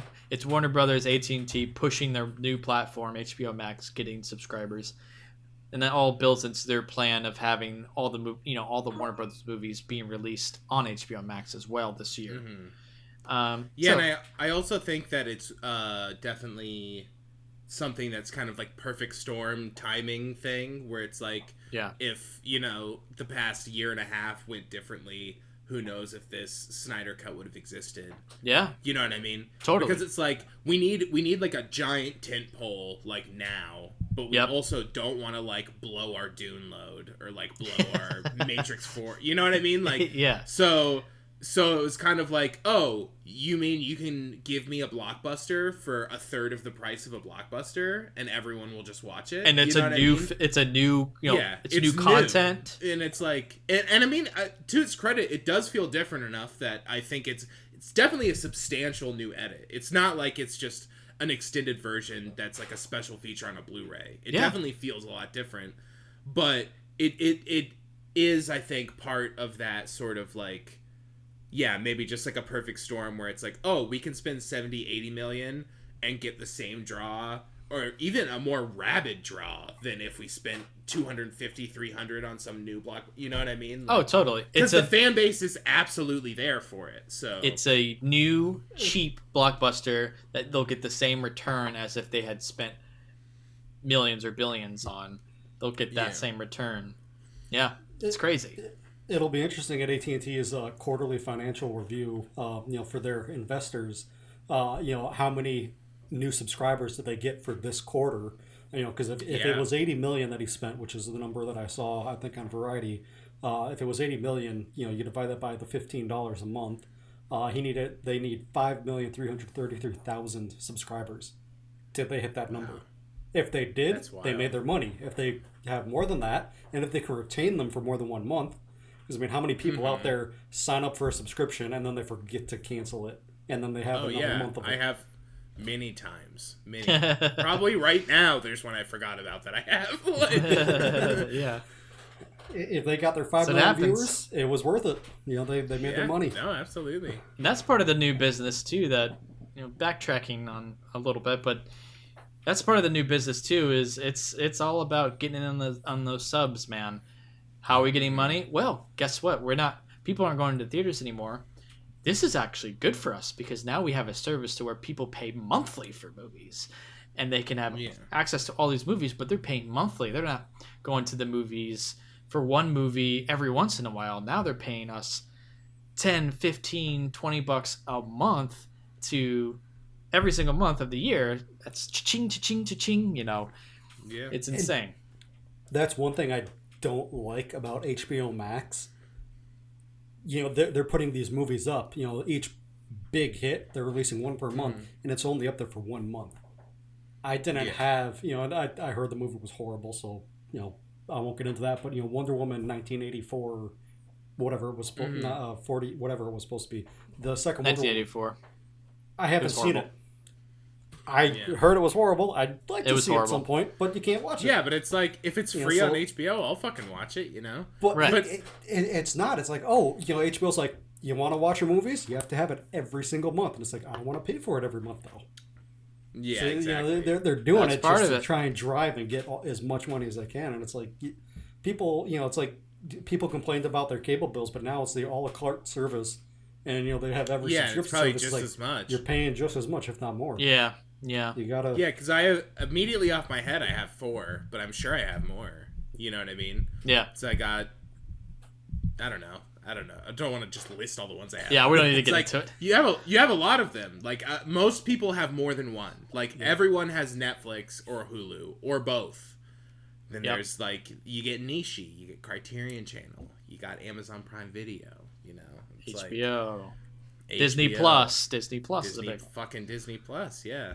And those are all major ones. And then there's like I have Shudder and I have like Dot Club and like one movie, like weird niche ones like that too, and it's just like how many of these fucking things do you need? How many does HBO need? I mean, HBO, they had HBO Go, the HBO Go, then and HBO Now, and now there's HBO Max.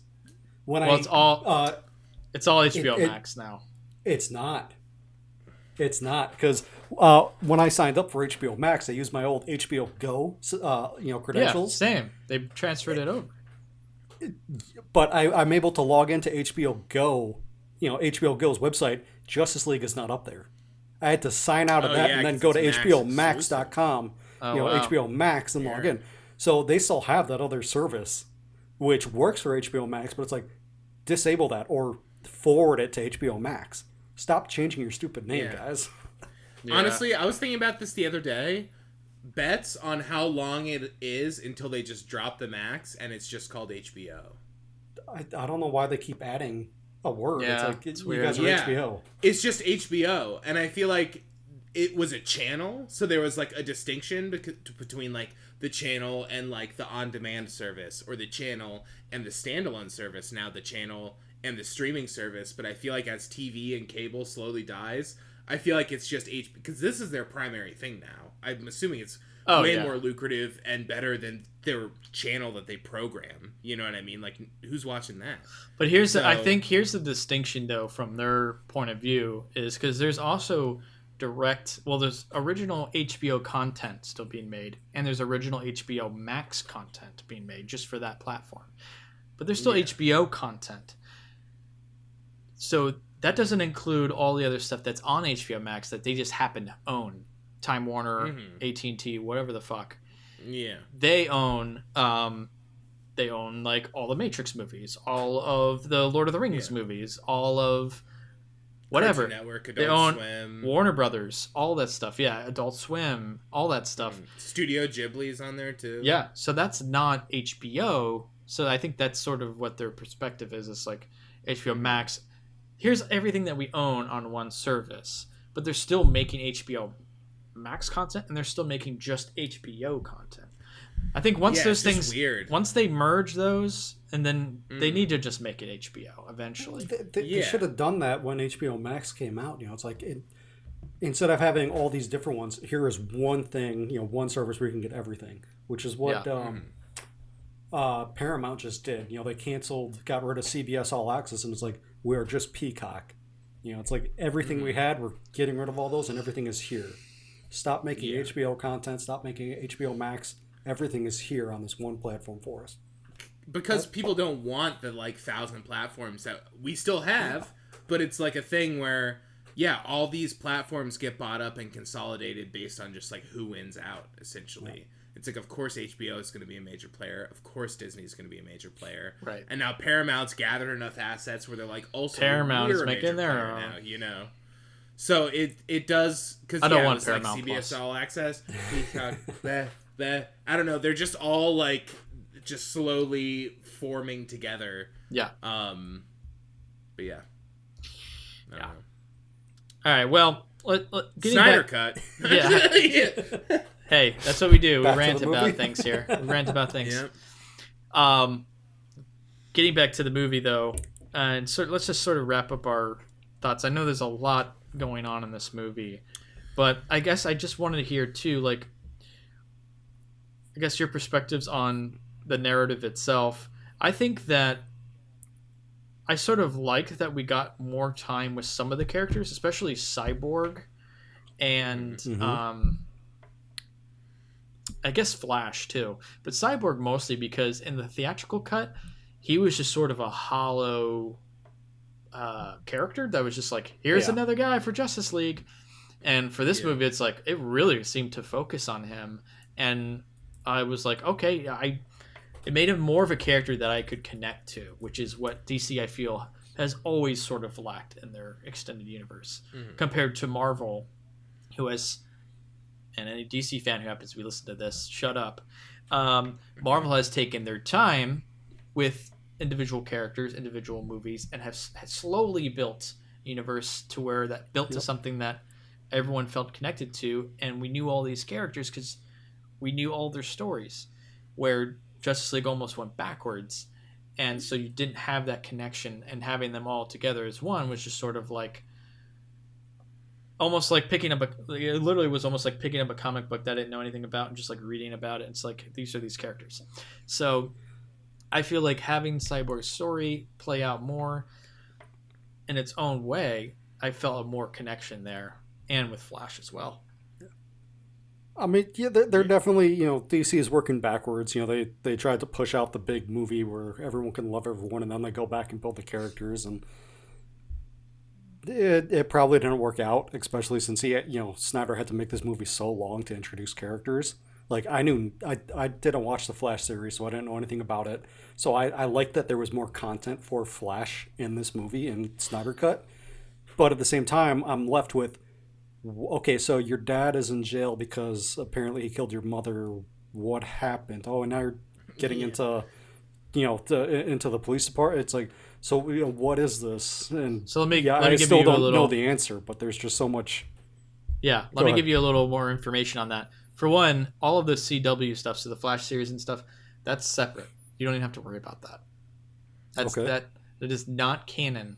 So that's something also DC has done differently, is they have, and very confusing to fans, clearly, is they have the same character, but they have multiple stories going on with the same character that are not connected whatsoever. So the Flash series, all the CW stuff, Arrow, those aren't connected to the Warner Brother DC movies at all. Also, they have the Joker movie that happened. That's not connected to the DC universe. And the new Batman movie coming out with Robert Pattinson is not connected to the DC universe. So that's another thing that makes things a little confusing for viewers. It's sort of where's the story? And then you get into this movie, and there's clearly a lot of stuff going on. I was with you too, Zach, on some of this stuff. Was what's happening? And then none of it is explained. The first 10 minutes are so fucking confusing. Yeah. It's just I don't know what all this is. I don't. And I've seen the movies. I haven't seen the movies past this, but I've seen the movies up to this, and I don't understand. You know what I mean? I've seen those all too, and the opening shot was supposed to be, the end of Batman vs Superman, where Superman died. Yeah. And, Correct. this was him. His yell or scream was awakening. It's the death of boxes Superman. That's what it was showing. Yeah. But it's like that was long and unnecessary. Just like most of the movie. Yeah. There was one thing with Flash, I agree with the Cyborg thing, and Cyborg and Flash, saw more of them. I got to know their characters. I thought Cyborg, it was a lot better than the theatrical, but Flash, I don't remember this was in the theatrical. But when he's in his setup in the beginning, when he's helping her, whoever that girl is, not die in the car crash. The cheeseburger hot dog car crash. With the Why with the are there CG hot dogs? Hold on, with the CG sesame seed flying was that was a note I wrote down. Cheeseburger car crash, sesame seed. was I mean, stupid. It's supposed to be an intimate moment. He's moving her hair to the side, and there's a hot dog floating in front of her face. It's like, what? So goofy. Why? I mean, And people say Snyder cut out all the jokes.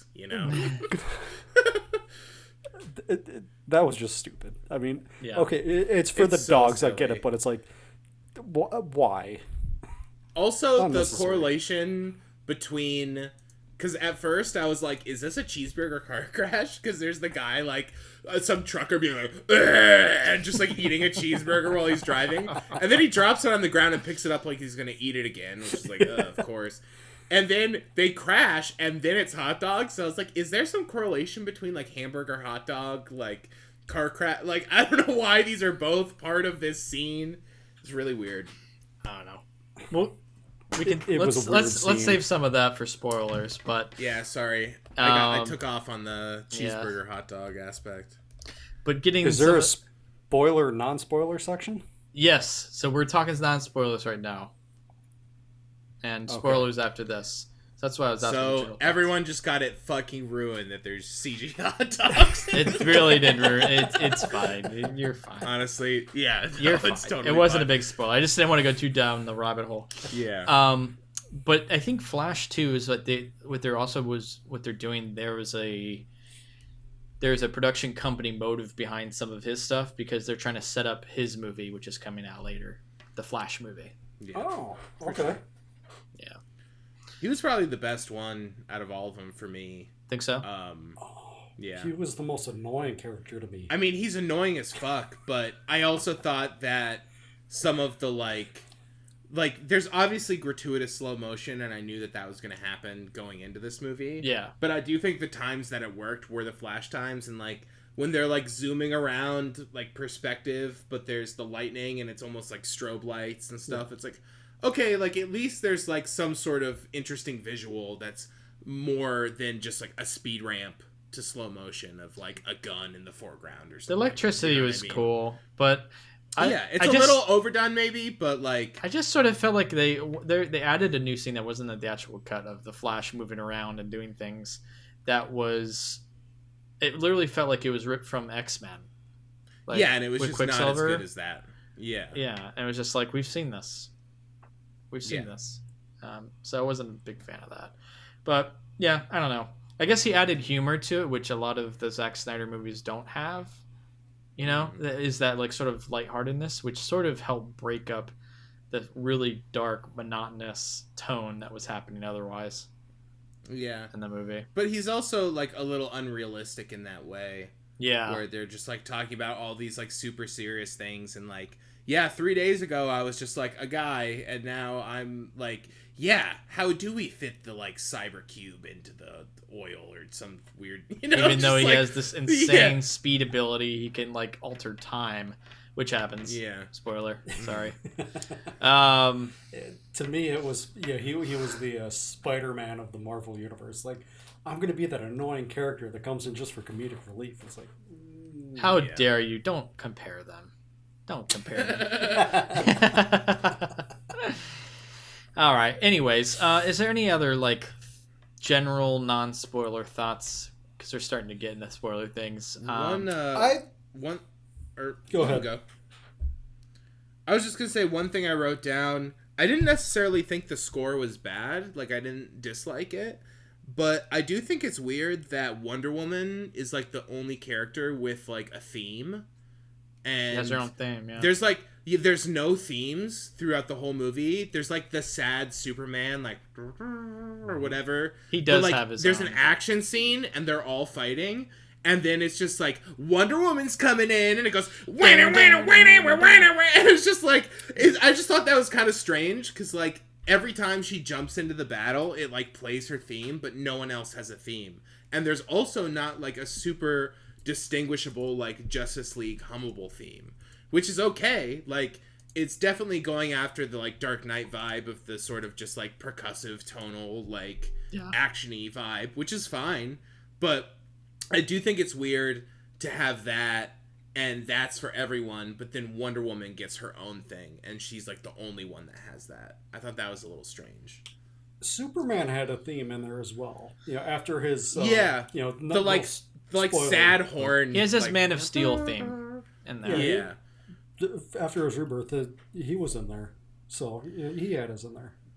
But it was different. More in like the dynamic of like when they're all fighting and stuff. You know what I mean? Because there's one scene where they're all jumping in and it's all just kind of whatever, and then you know, just like Wonder Woman like kicks 5 times and then the score just goes away. And it was kind of like, it'd be interesting if they each had one and it was like all like composed, like switching between them or something, you know. But I thought maybe just like, don't do that if you're only going to do it for like a few seconds while, you know what I mean?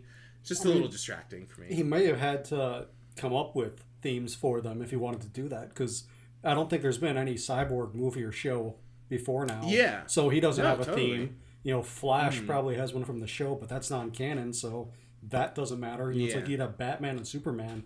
You know, and Aquaman, I don't think from the Aquaman movie there was much of a theme. You know, it's just a score throughout. Because I don't know also who did. There's just that weird pit dog or pit bull song at the end of Aquaman. Oh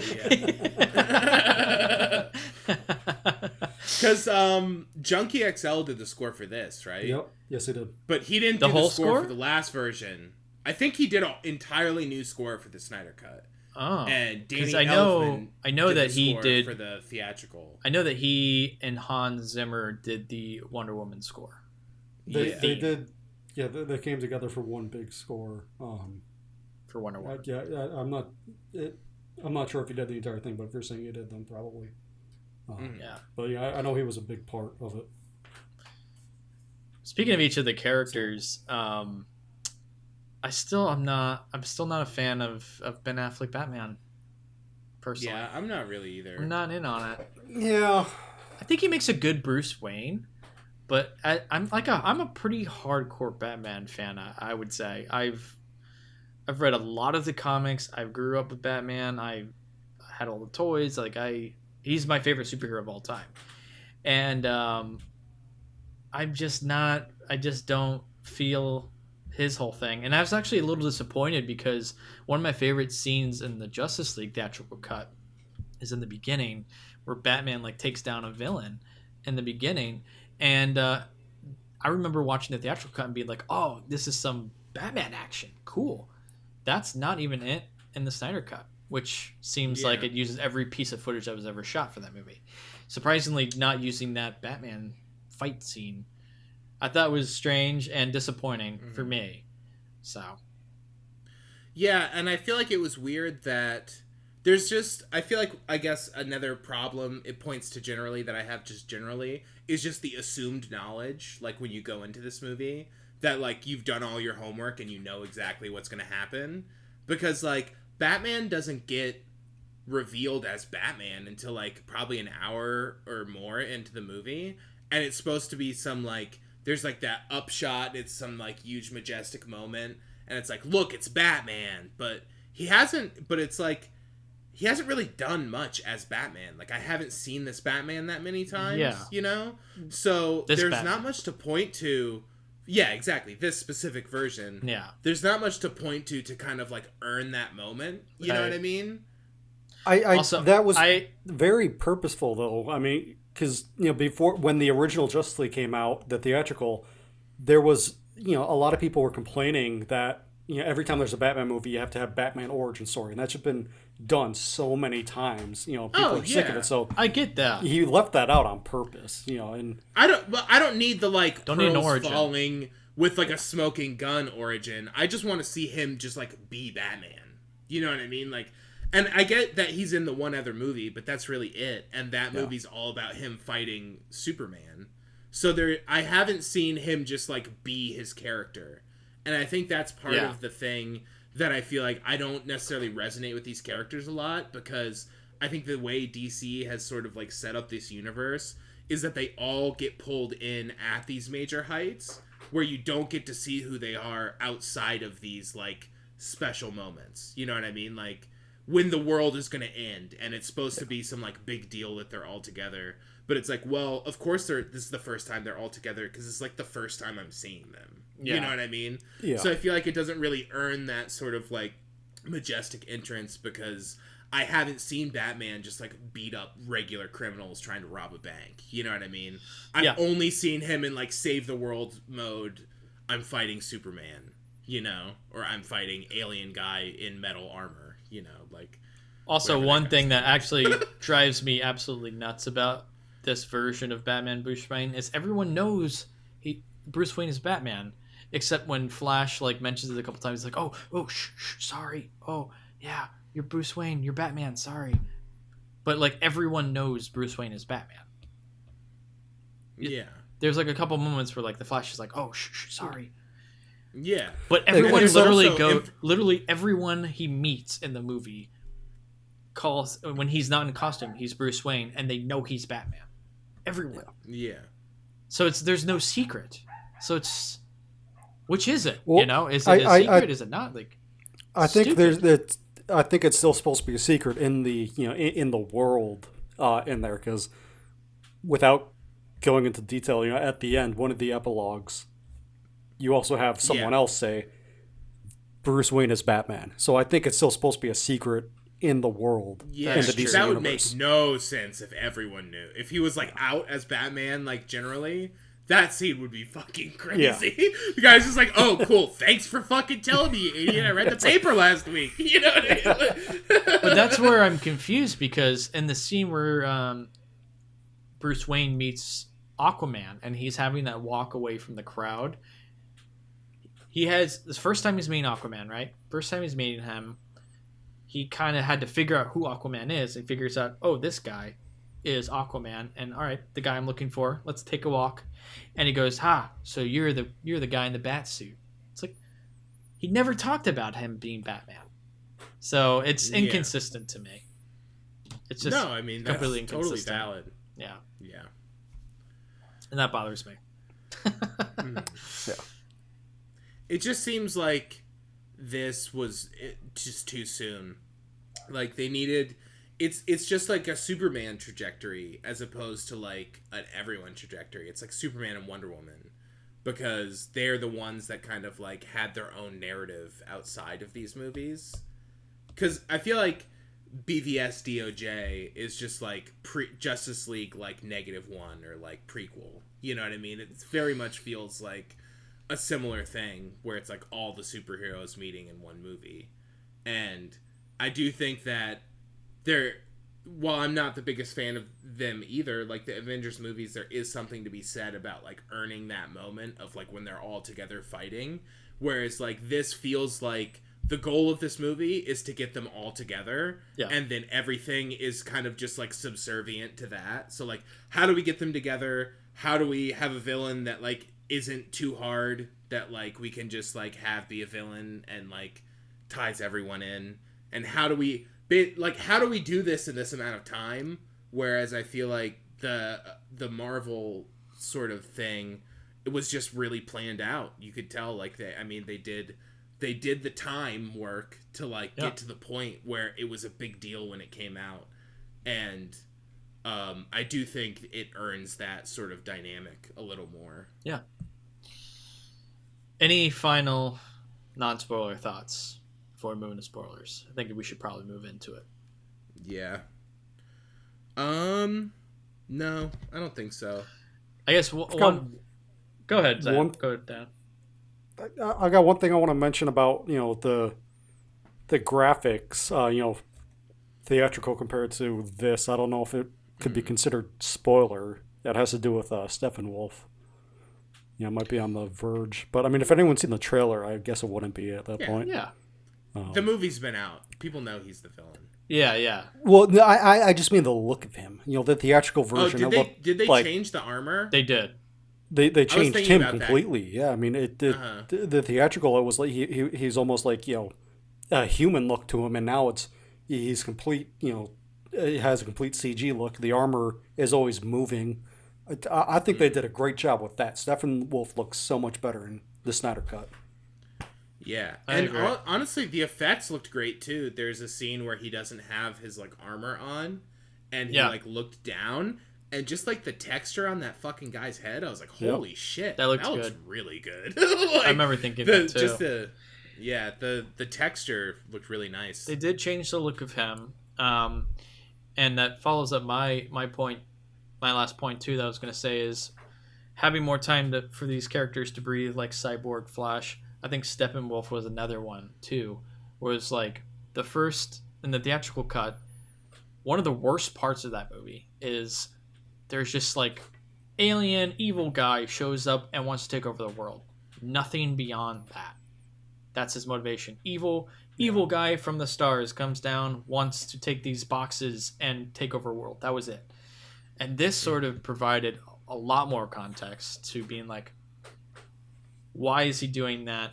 And just adding way more depth to that. So I did appreciate that, so that he wasn't just this faceless villain. So I think if you're going to do a longer Snyder cut, that was definitely an improvement that had to be made. So I think it did do that as well. I do think, though, that while I agree, it also I'm a little annoyed with the superhero trope of why they're doing anything, and just the whole point being that there's 3 boxes that become 1 box that they need to get that they all have, just so lazy. You know what I mean? Just and they're called mother boxes, and I wrote down just a bit where Bruce Wayne, they're the 3 mother boxes, and he goes, wait, mother boxes? And then they explain what they are. You know what I mean? And it's just I don't know, maybe we can have some sort of narrative aside from villain needs item to do X, and we have item and need to not let him have it. You know what I mean? Yeah, but even that was expanded on a little bit more than theatrical cut, so I guess it's sort of an improvement because they explain it a bit. It's an improvement over the other version. But I think I just inherently I'm getting tired of the we need X item that literally doesn't fucking matter. This could be a fucking, I don't know, a ball. Just who knows? It's a box. It's a box that has a bunch of little thingies on it. Yeah. So just having some sort of it just seems there's always a gem or a box or some sort of just item. Whereas I think some of the more successful, to me at least, or entertaining blockbuster movies, the narrative is just switched up a little bit. Maybe they need to go somewhere or do something. I can't think of an example, but I know there's Marvel movies that aren't like that, and you know what I mean? Just be nice. Yeah. Just be nice.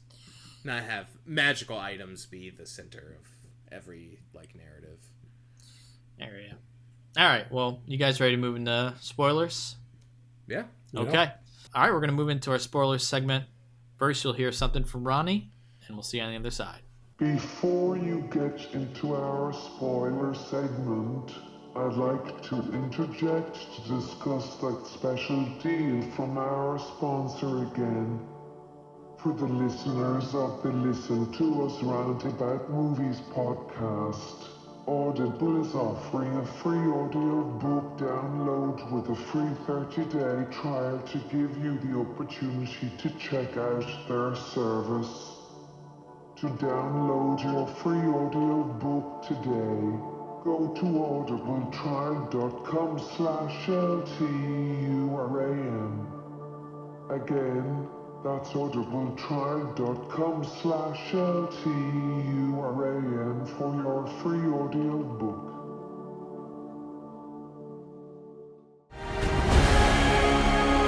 they're the age of heroes who never come again.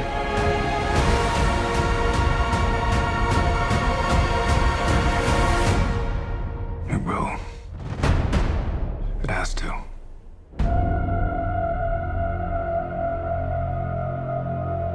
We live in a society where honor is a distant memory. Isn't that right, Batman?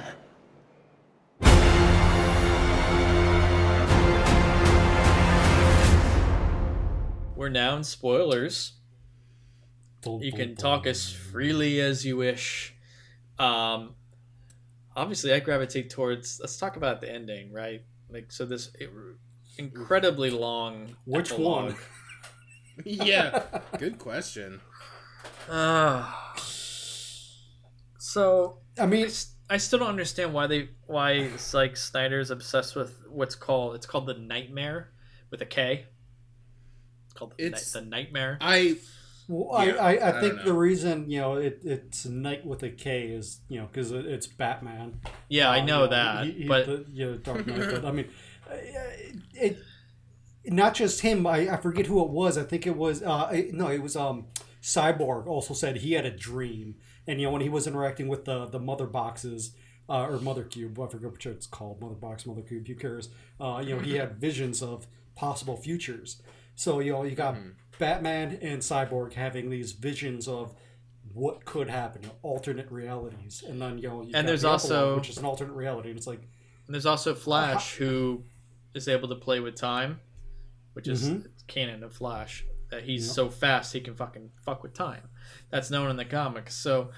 I think he's thinking very ambitiously and broad, but I think for you got to contain it a little bit, and I know too he's trying to also set up maybe future Justice League movies, but you gotta contain it, man. You gotta bring it back a little bit, and it just felt like he had no idea where to put that scene, and he just put it at the end of the movie. Yeah, that too. It being at the end of the movie is so fucking weird, and I was like, I thought Joker was in this movie. And then the movie's essentially over, and then I was just like, wait, who the fuck is this? Where are they right now? I don't have context for this. I had fucking no idea what the hell that was. I was just like, what is going on here? So I do not understand. My thought is, watching it, it's very what is the point of this? Obviously it sets up the next two movies.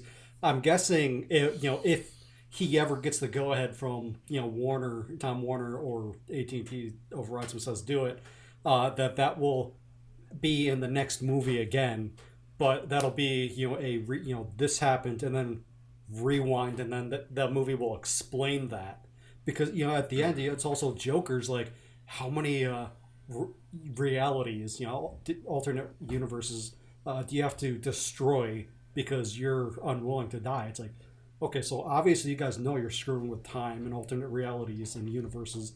So, Joker knows that, who has no abilities, special abilities. So they know they're doing it.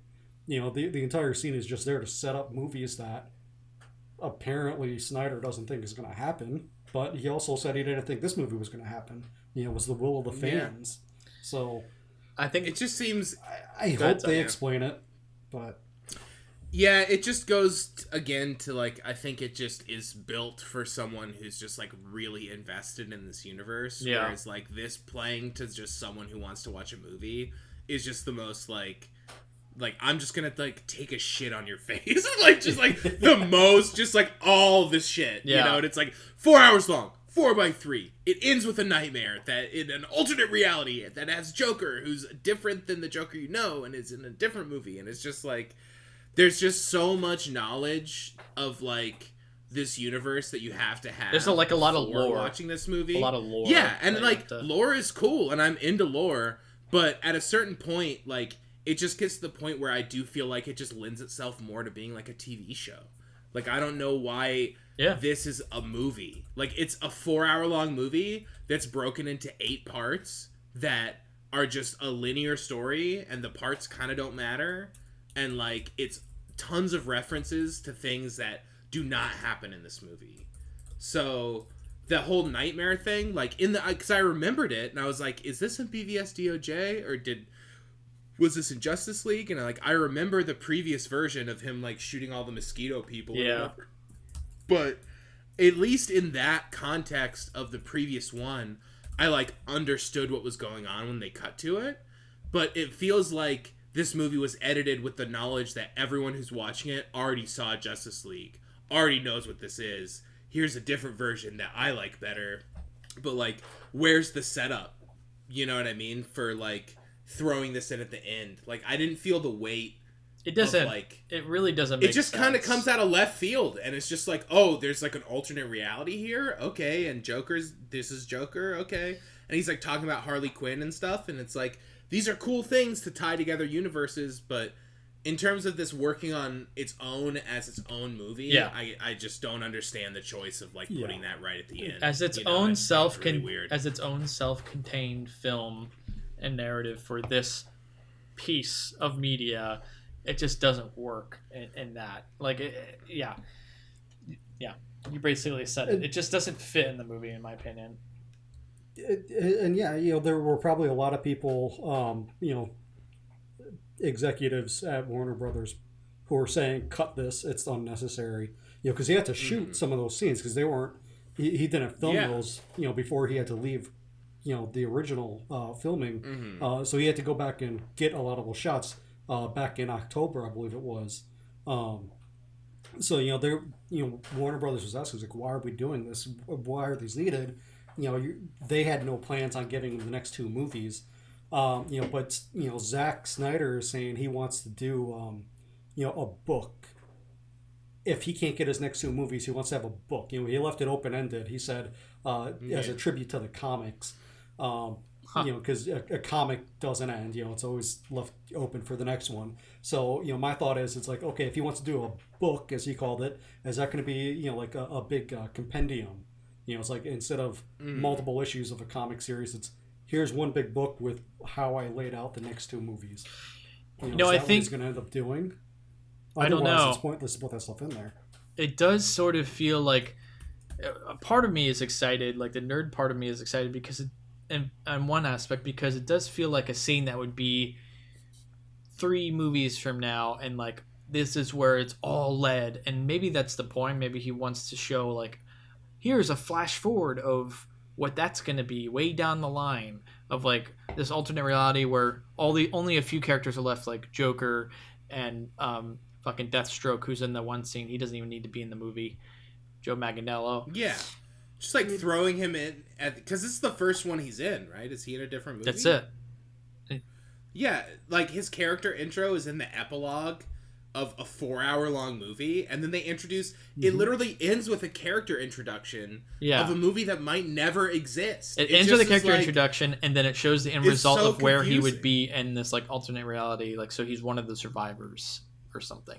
Yeah, but then there's a subsequent character introduction after this whole flashback is also what I mean. Yeah. Oh, yeah. With the next with one, Martian Manhunter. It's just like, so that was new. That's unique to Snyder Cut.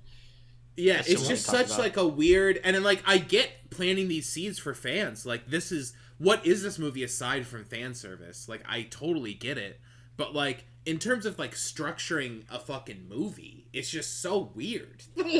like this guy has one other scene, and it's like, who's this fucking green guy who can like change? And then it's just like, hi, I'm gonna be in the movies now, if there are any more. See ya. You know what I mean? It's for just the like fans, and yeah, it's just total fan service. You gotta think, it's like when the Marvel universe started, it had its huge fan base, but then a lot of people started seeing them, and then they went back and watched the others. But there wasn't anything that people couldn't figure out. I don't think there was. This one, it's like, without myself not knowing the greater DC universe, I'm sitting there, Martial Manhunter. It's like I had to look up who that was. It's like, who are you? What are you doing? It's like, what's the point of you? And then the Joker thing, it's like, to me, that makes zero sense unless you know where this is going to lead.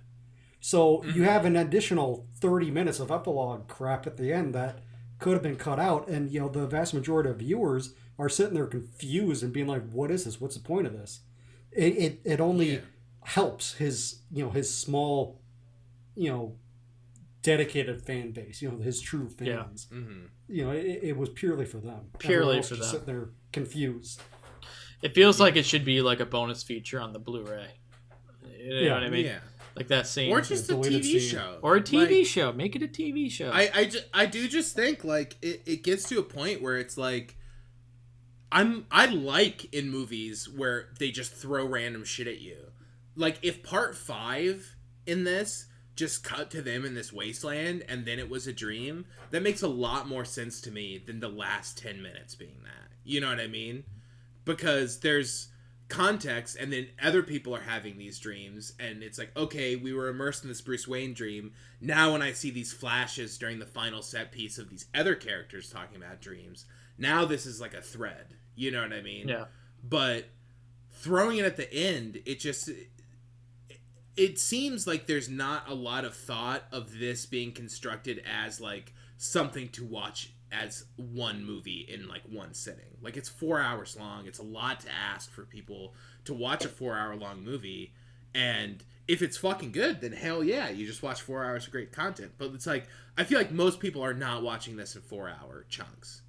And you're already separating it into parts.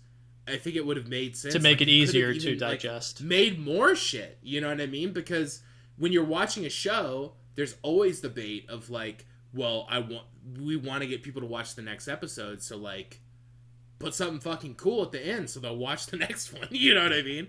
So like throwing these curveballs or like weird sort of like tangential things in for the fans makes total sense, because that's, like I said, like this movie is nothing but fan service, but it just doesn't serve it as being like a feature movie, you know? Yeah, it's And not I a think feature. Maybe if it was a series, these things would be like interesting curveballs that you could explore in a further episode, or like, you know, maybe all of Cyborg's backstory could have been one episode, and like that I think is interesting.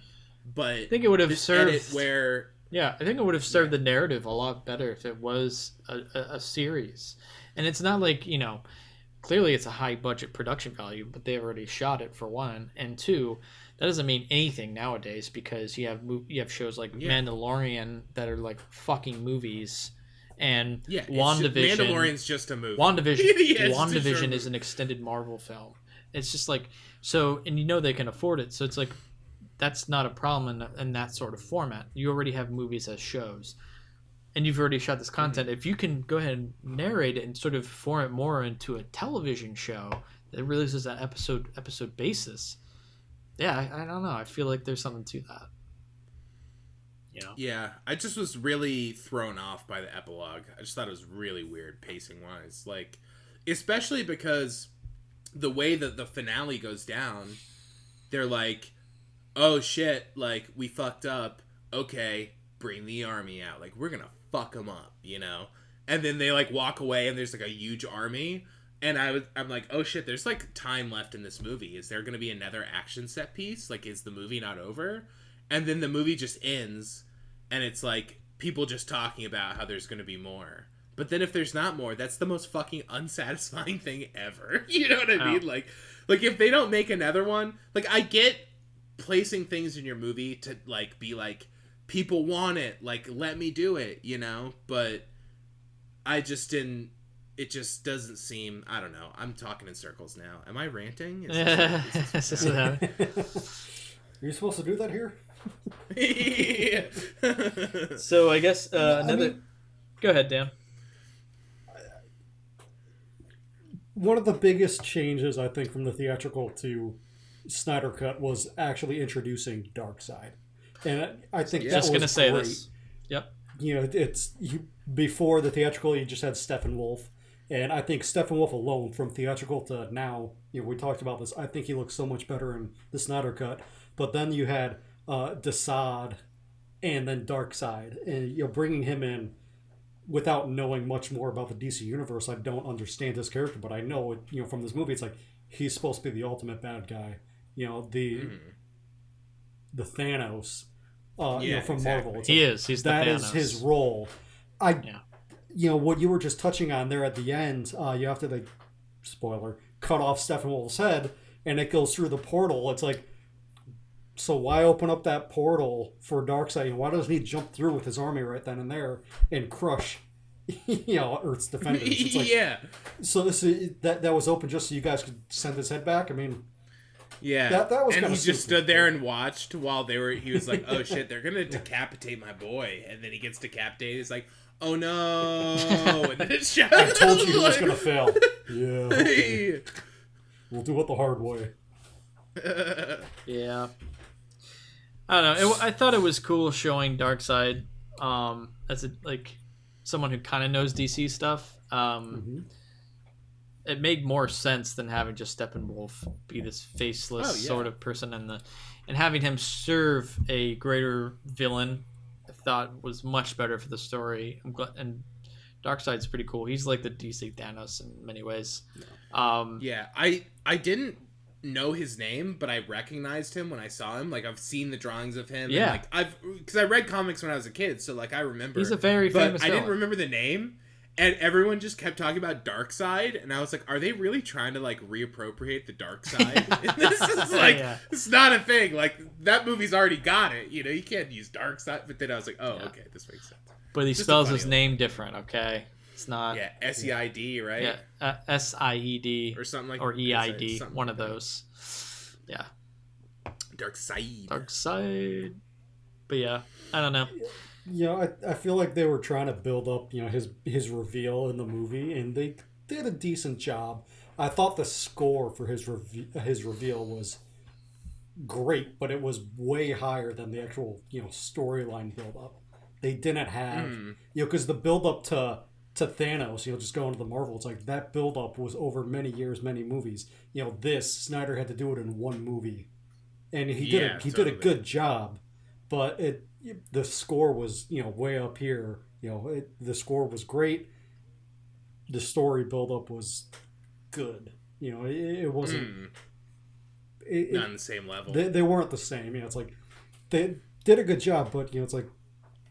If he had more of the universe built to that point, he probably could have built it up and made it just an epic moment. Yeah. Yeah. Totally. Those corner cuts, I feel like that's what's really leaving the stain on these movies is the corner cuts. Just like, you're not gonna get to that Avengers level by just skipping all the work that they did to get to that level. You know what I mean? It's just not going to be the same. It's just not. And like it's not to say that it's going to be shit or bad. It's just like you're not going to earn that same sort of like moment without that like build that connection. Yeah. You're not going to have that emotional connection with the audience. You're just not. Yeah, it's just not there. Mm-hmm. Other than the super big fans who like know everything about these characters or love everything about them. Yeah, exactly. So. Yeah, it was interesting. I also did another thing we didn't really talk about is Superman. I thought bringing him back in was much more clear, and like it was much more like understood like how they were going to do that, and like the consequences of bringing him back were much more clear. I appreciated that. Yeah. And that like when he's finally revealed and he has the black suit, I did kind of geek out on that too. I thought that was kind of black cool. suit's cool. I was gonna ask, what do you think of black suit? Yeah, I thought it was cool. Yeah, red eyes, black suit. I'm into it. Like, sure. Yeah, because that's like a comic fan service thing, right? Yes. Like that's what he was like. Yeah, which is cool. Yeah. Like, sure. Yeah, when he was resurrected in the comics, Superman. He came back in a black suit, so that's like a nod to that. Yeah. Oh. Yeah, I'm in on that. I wasn't as much in on. I thought it was really funny in the scene where they decide to resurrect him, and they were like, "I'm thinking what everyone's thinking, right? But I'm not gonna say it." And then Cyborg just like projects like Superman flying, and everyone just stands there silently and watches the hologram of Superman. And like, that's how, that's how you're right. It's like da da da, and everyone just like silently nodding their heads, so not talking. It's just like really silly, and like they have the cool like shot that zooms in, and like I do think the wireframe over the projection is cool and whatever. But he just but it projects was just funny because I was thinking about it. I'm like, they're all standing here silently watching this. You know what I mean? Like I just want to see like a wide shot of the room where they're all just like, that is what I was thinking. Like, I sort of realized too, like watching this video, I was like, God damn, there's a lot of big actors in this fucking franchise, though. oh yeah. Seeing them all together I mean, they brought in Willem Dafoe because he wasn't in the theatrical cut. Yeah, but he's in the I was Aquaman blown movie. away. Yeah, so He is an Aquaman. He is an I had Aquaman. no idea. I was just like, what the fuck? When he, like, walked so I down think the that's stairs, something like, they what the fuck? reshot because they didn't know he was going to be a part of the Aquaman Yeah. part. It was part of the. Yeah, so there's part of the reshoots, and that was crazy. Have you not seen I'm Aquaman like, really. yet, Zach? No, and honestly, I was really You surprised that You should like, watch Aquaman. Aquaman came out after this because there's like very little intro to any of the Aquaman characters. Yeah. Like we're supposed to care about Amber Heard in this movie. Yeah. Who the fuck is she? I have no idea. You know what I mean? Like, and I think that's another thing. I don't know if that was added for this cut or like which version, but just another time where it's just like I feel like you have to have the knowledge of like this character being introduced and like their significance to kind of like get why they're in the movie. Because without that, it's just like, oh, there's girl Aquaman. You know what I mean? Like, Dude, you should- like my girlfriend was working and she could see the TV. She's like, "There's a girl Aquaman." And I was like, "I don't know." You know what I mean? It's a girl Aquaman? Yeah. You should watch Aquaman though, dude. Yeah, Well, I do like the 100%. design of the It's guy like with the pretty big head. wild. I saw You would the like the trailer. world building. Yeah. You would like the world building. It's James Wan, right? Yeah. Didn't James Wan direct? James it? Wan That's That's weird. That's a weird choice. I think he does a good job with like the world. Anyway, Yeah. one thing I'll say, like I thought was very interesting about the Aquaman movie, was for one that they all talk underwater. So that's different than in the Snyder cut. Is they always make this air Yeah. bubble, which is kind of dumb. They live underwater. I made a list of nitpicks, and that was my first one. Is why do they have to talk in a bubble underwater? Can't they just speak? Yes. Like, this is a They can. race of people who live underwater. They can't speak to each other underwater. And then later in the movie, she, like, Amber Heard swims up and is like, "Eh," and does, like, the dolphin talk. And I was like, see? There we go. What's up with these water bubbles? Like, So like in the Aquaman I get it movie, if someone else is there, but... in the Aquaman movie, they can just talk underwater, so that's dumb. But another thing that's really interesting about the Aquaman movie is they have to actually acclimate to the pressure, which I think is like a really cool, realistic thing that would happen. Is if you're swimming underwater Yeah. and you come up and you can also breathe air, you have to clear your lungs. So they constantly are like puking water in the Aquaman movie to clear the lungs. Oh, well, And I think I'm that's into pretty water cool. puking. Yeah. That sounds good. Yeah. I like that aspect. One thing that wasn't sure of, and the prequel to this movie, or not when Wonder Woman has her her little flashback scene, and she sees the original Defenders of Earth fighting off Darkseid the first time.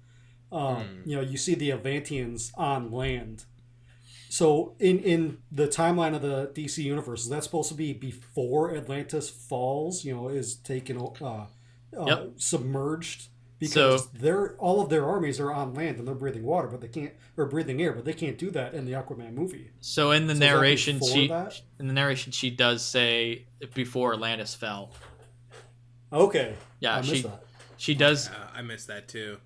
She or whoever was narrating, I think it was a she, says like before Atlantis fell to the ocean, the Atlanteans were on the land. Yeah, so they do explain that. Okay. But I did yeah. see, one thing, just tying in more of the DC universe, in that same, little, not cutscene, precognition scene, whatever you want to call it, flashback scene. You had the Green Lantern guy, and then the ring go off. That was Pretty something cool. new in this movie, in this edition. It's like, That was a okay, cool. Yeah, got that in. where's Green Lantern? I know. I want Green Lantern because the look of the Green Lantern stuff looks awesome. Yeah, and I'm sure they can beat the Ryan Reynolds one. They definitely can. That one's terrible. Yeah. Yeah, I want Green Lantern. Come on, I love Green Lantern. He's one of the best. Like, friends. instead of him making like giant, doesn't he make like a giant train or something in that? It's just like you could literally devise anything with your mind. You just like build like big like hammers and sticks. It's like, get out of here. That's what the comics do. But yeah, it's not good in that movie.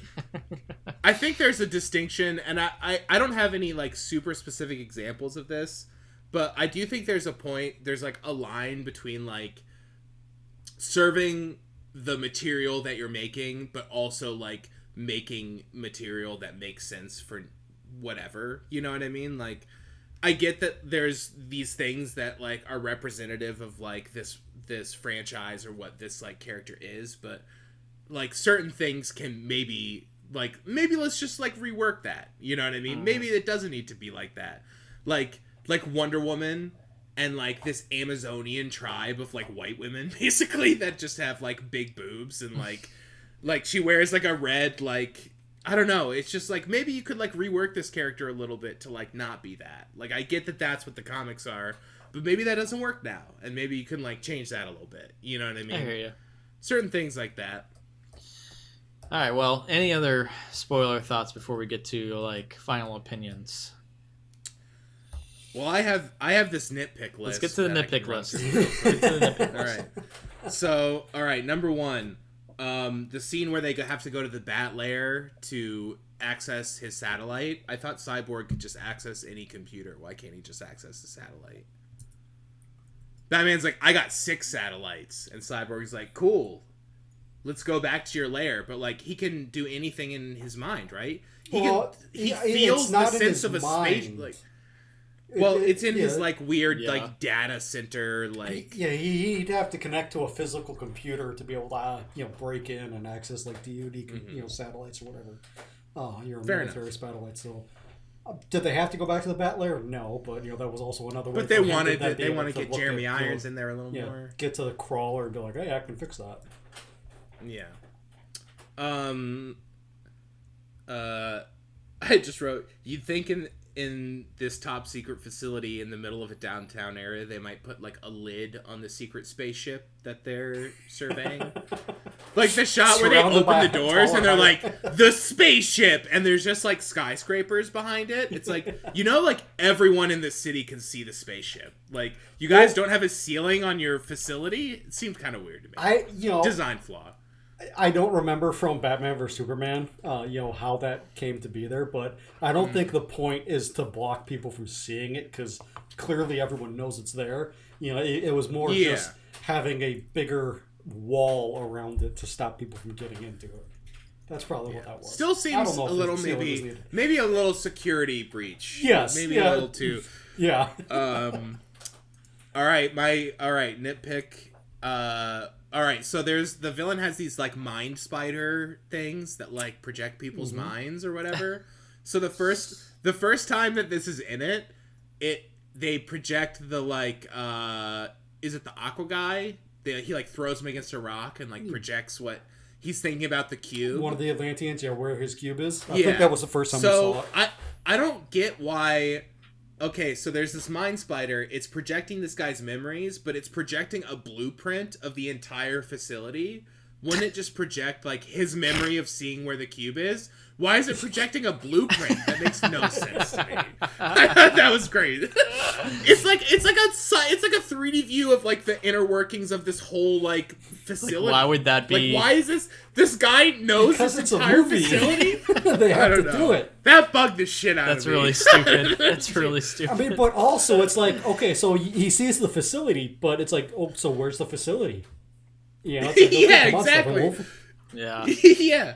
And then it pulls up a map, and it's a map of his entire knowledge of the whole ocean or something. Like, I just thought that was really silly. It's like, this guy knows all the inner workings of this entire... I couldn't give you a mental blueprint of my fucking 2-bedroom apartment if you asked me to, Okay, so next nitpick. Okay, so they're fighting the guy in the, like, abandoned... They're fighting...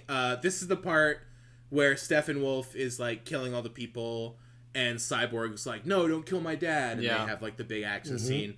So he calls Jeremy Irons and he's like, hey, we need the crawler, and he's like, all right, sure.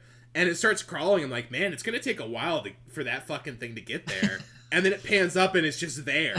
And I'm like, oh, so they just parked this crawler in this like enemy's base, like last night? Did Jeremy Irons like take it over there and like move this giant machine into this enemy lair? Like, how the fuck did that get there? That makes no sense. I didn't understand that. Movie logic. Yeah, movie logic. It's like whatever, but I don't know. I have fun pointing out these things. All right, I got 2 more. Oh wait.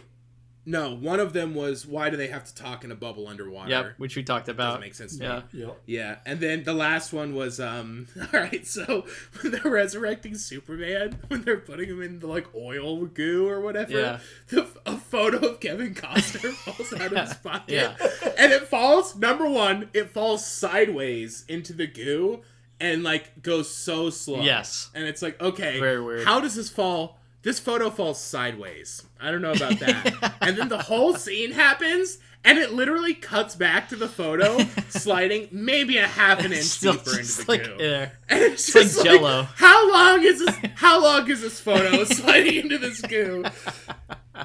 Didn't sit right with me. It just took, because it was seriously, I wrote it down the first time. I was like, photo falling into goo sideways in all caps. What's up? Not with buying that? it. And then 15 minutes later, they cut back, and it's like cutting back to the photo falling in the goo, and it's like just slightly. I feel like it didn't match the physics of the actual pool either, because it was like liquid. It didn't.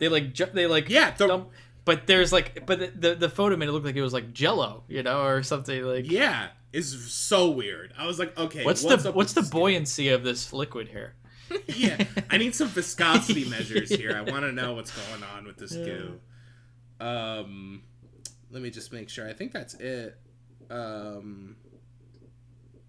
the last one. I guess I have one more, or 2 more. I don't get why the guy could just teleport wherever he wants. It seems like that could have been.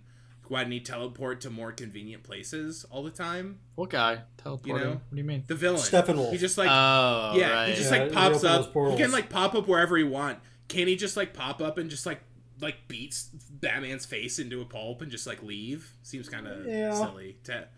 I get that doesn't need to happen, but just like come up with something different than him just like coming through a hole wherever he wants. Yeah, the like beam portal technology doesn't make sense.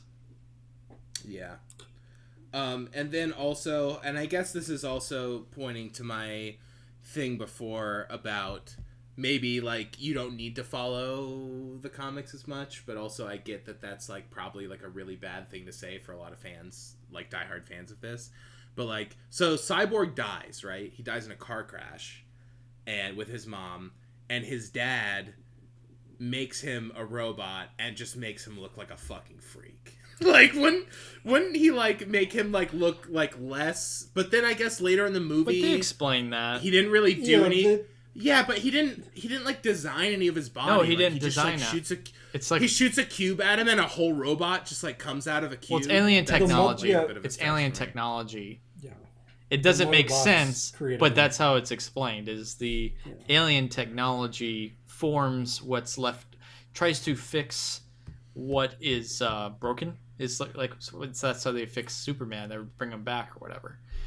Why doesn't Superman come as a robot? I don't know. But yeah, why wouldn't Superman have like big robot hands or like why? It's you know what I mean. I just didn't understand that sort of like because at first when I thought of it before they revealed that he was made out of the cube, I was like, what a fucked up dad to like make your son just look like a total freak. Like wouldn't he like make like pretend like their skin or like make his face like not half like metal or something? It's one of those comic book things where you just kind of have to be sort of loyal to the source material in a way. You know what I mean? Fair enough. But also DC Comics has a lot of like bad, like honestly, there's like a lot of bad writing in DC Comics that just like, so it lends itself to that with the movie. Like it sort of fits in the universe in that sense. Yeah. Thinking about it now, though, you mentioned the face. You know, we see, you know, Cyborg is in the hospital, and you know his body's covered up, you know, by a bed sheet, so you can't really see what's going on. And then, you know, next time you see him, you know, as Cyborg is when he's pinned up on that wall where the mother box interacts with him, and it's just like his spinal cord. It's like half of him, like waist up, but not fully there. But his face was intact. Right. So so they have to fix him. Wouldn't that just be like from like chest down then? What why does that come out, and why does he replace his eye? Because he had both eyes at one point, did he not? Well, how's he gonna? Yeah, he did. He had like. How's he gonna make? A torso and how's he gonna arm. make projections and see into the internet, Dan? Yes. I thinking about it now, it doesn't make sense how they explain it in the movie. It doesn't make sense. It's comic book logic.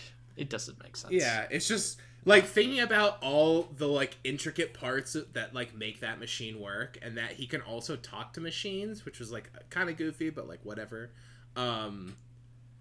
Like a cube just like shot out like all these like mechanisms. It's just so crazy. Like I feel like it would be more if you're like going with that logic. Like wouldn't it be more akin to something like the villain suit that's just kind of like a bunch of weird like metal shit that like flies around, or like because that's just kind of like moving independently, and it made it seem like it was like part organic or something. Yeah, like the villain, like Steppenwolf, like his armor, new silvery suit. Yeah, it seems like it would be more something like that as opposed to like the very Iron Man-ish like chest core. Look at I have a gun arm, like stuff like that. Yeah, it just seems strange that was all kind of just like shot out of energy cube. And overall too, I don't think a lot of the visual effects aren't gonna age very well because it's so CG heavy, and Cyborg is literally like 90% CG. Yeah. And you could even see in this movie like his face just looked very like you could see the CG over the face. It didn't look good. Very like floaty. Yeah, very floaty. Like you could tell that they were like it was like a little smeary, like they were like keyframing it to stay. It was feathered, and it's anyway. I'm not a fan of his design in the movie at all, really. But yeah, I just think it could have been a little more like married with like the organic body, or like because they're trying to make everything else grounded, right? They're trying to go with that like groundedness, and that one just and that just kind of like fights against that really hard. Yeah, where he's like an almost entirely CG character that has like visibly like a million intricate like mechanisms. Yeah, you know what I mean? Like Iron Man, I know there's a guy in it, but like also the suits fly around on their own, and there's just like chest plate, arm plate, glove. You know what I mean? Like it's just like, hi, I'm made of metal. But like, honestly, they could have done a lot better with almost going with like the Vision approach. Like, Vision is an android, but he's the guy, the actor is in makeup, but they kind of enhance the makeup with CG, and it looks very good. So if they did something more like that would look much better, and it wouldn't age as quickly as is having like a CG like mask put over the actor. So anyway, all right, we're running late, so let's sort of wrap it up. Overall, I guess your final opinion. Dan, what we typically do is we give it a star rating out of 5 stars, and that will sort of determine kind of how we feel about the movie. Anyone want to go first? I'll go. I would say probably a 3.5 out of 5. Yeah, I think from a production value, it was a great movie. It was shot beautifully. The post production, he did a great job. I think the story mostly is where it was lacking. Parts of it were too long. There was stuff like the epilogues weren't necessary. It's great to watch, but if you're trying to put this together as part of a larger universe and you don't know the universe because you haven't read the comics, you're lost. A lot of it doesn't make sense. So, which is wild because it's so much longer. Yeah, you would think it would make. Yeah. You didn't get enough story for the amount of time that he spent on like you didn't get 4 hours worth of story in the 4 hours that you spent watching it. So, Zach. Yeah, I feel like it's hard because I feel like I am in that camp of like I was just really confused by it and didn't really know much, and that is because I don't know all this stuff, and like there's other properties that I would read a bunch about and like be fine with that, but coming in as someone just like watching this as a movie, I think it's like a 2 or like a 1.5 for me, but that's also because I was just like confused during a lot of it, and also it was just really fucking long. Like, I think maybe like I get that a lot of this is fan service, and that's fine. And if you're one of those fans, then like I'm sure it's really satisfying because it's made for you. So like for sure, but it's just not for me. You know what I mean? So while I do think from what I remembered of the other cut, it was better. I also think that maybe Snyder got a little cocky. You know what I mean? I think maybe a little trim might have helped it out. And Definitely. Maybe just a wider aspect ratio. You know what I mean? Hey, that's crazy. That's crazy talk. I'm gonna settle somewhere in the middle. I'm going with 3 stars. I think it's definitely an improvement on the theatrical cut, a huge improvement. It definitely expands on a lot of the characters that we didn't have before that needed explanation, especially the villain, which there was no context before. It also sets up a larger narrative that may or may not happen, but in some ways I appreciate, in other ways I think was a little indulgent. The movie's definitely way too long. Could have take that long cut and then do a nice little trim of that bad boy, and then you might have had like a pretty decent movie. So yeah, overall I think it was pretty okay, better than the previous movie, but not nearly great for me. Yeah. I think we can all agree it's not Snyder's long lost masterpiece. No. Not at all. But yeah, in some ways I was actually impressed, and in some ways it was better than I expected because I was so sort of disappointed with Batman vs Superman and Justice League that to come into this I was sort of like, okay, this actually had a nicer, cleaner direction. It had the scenes play out in ways that were more dramatic and cinematic.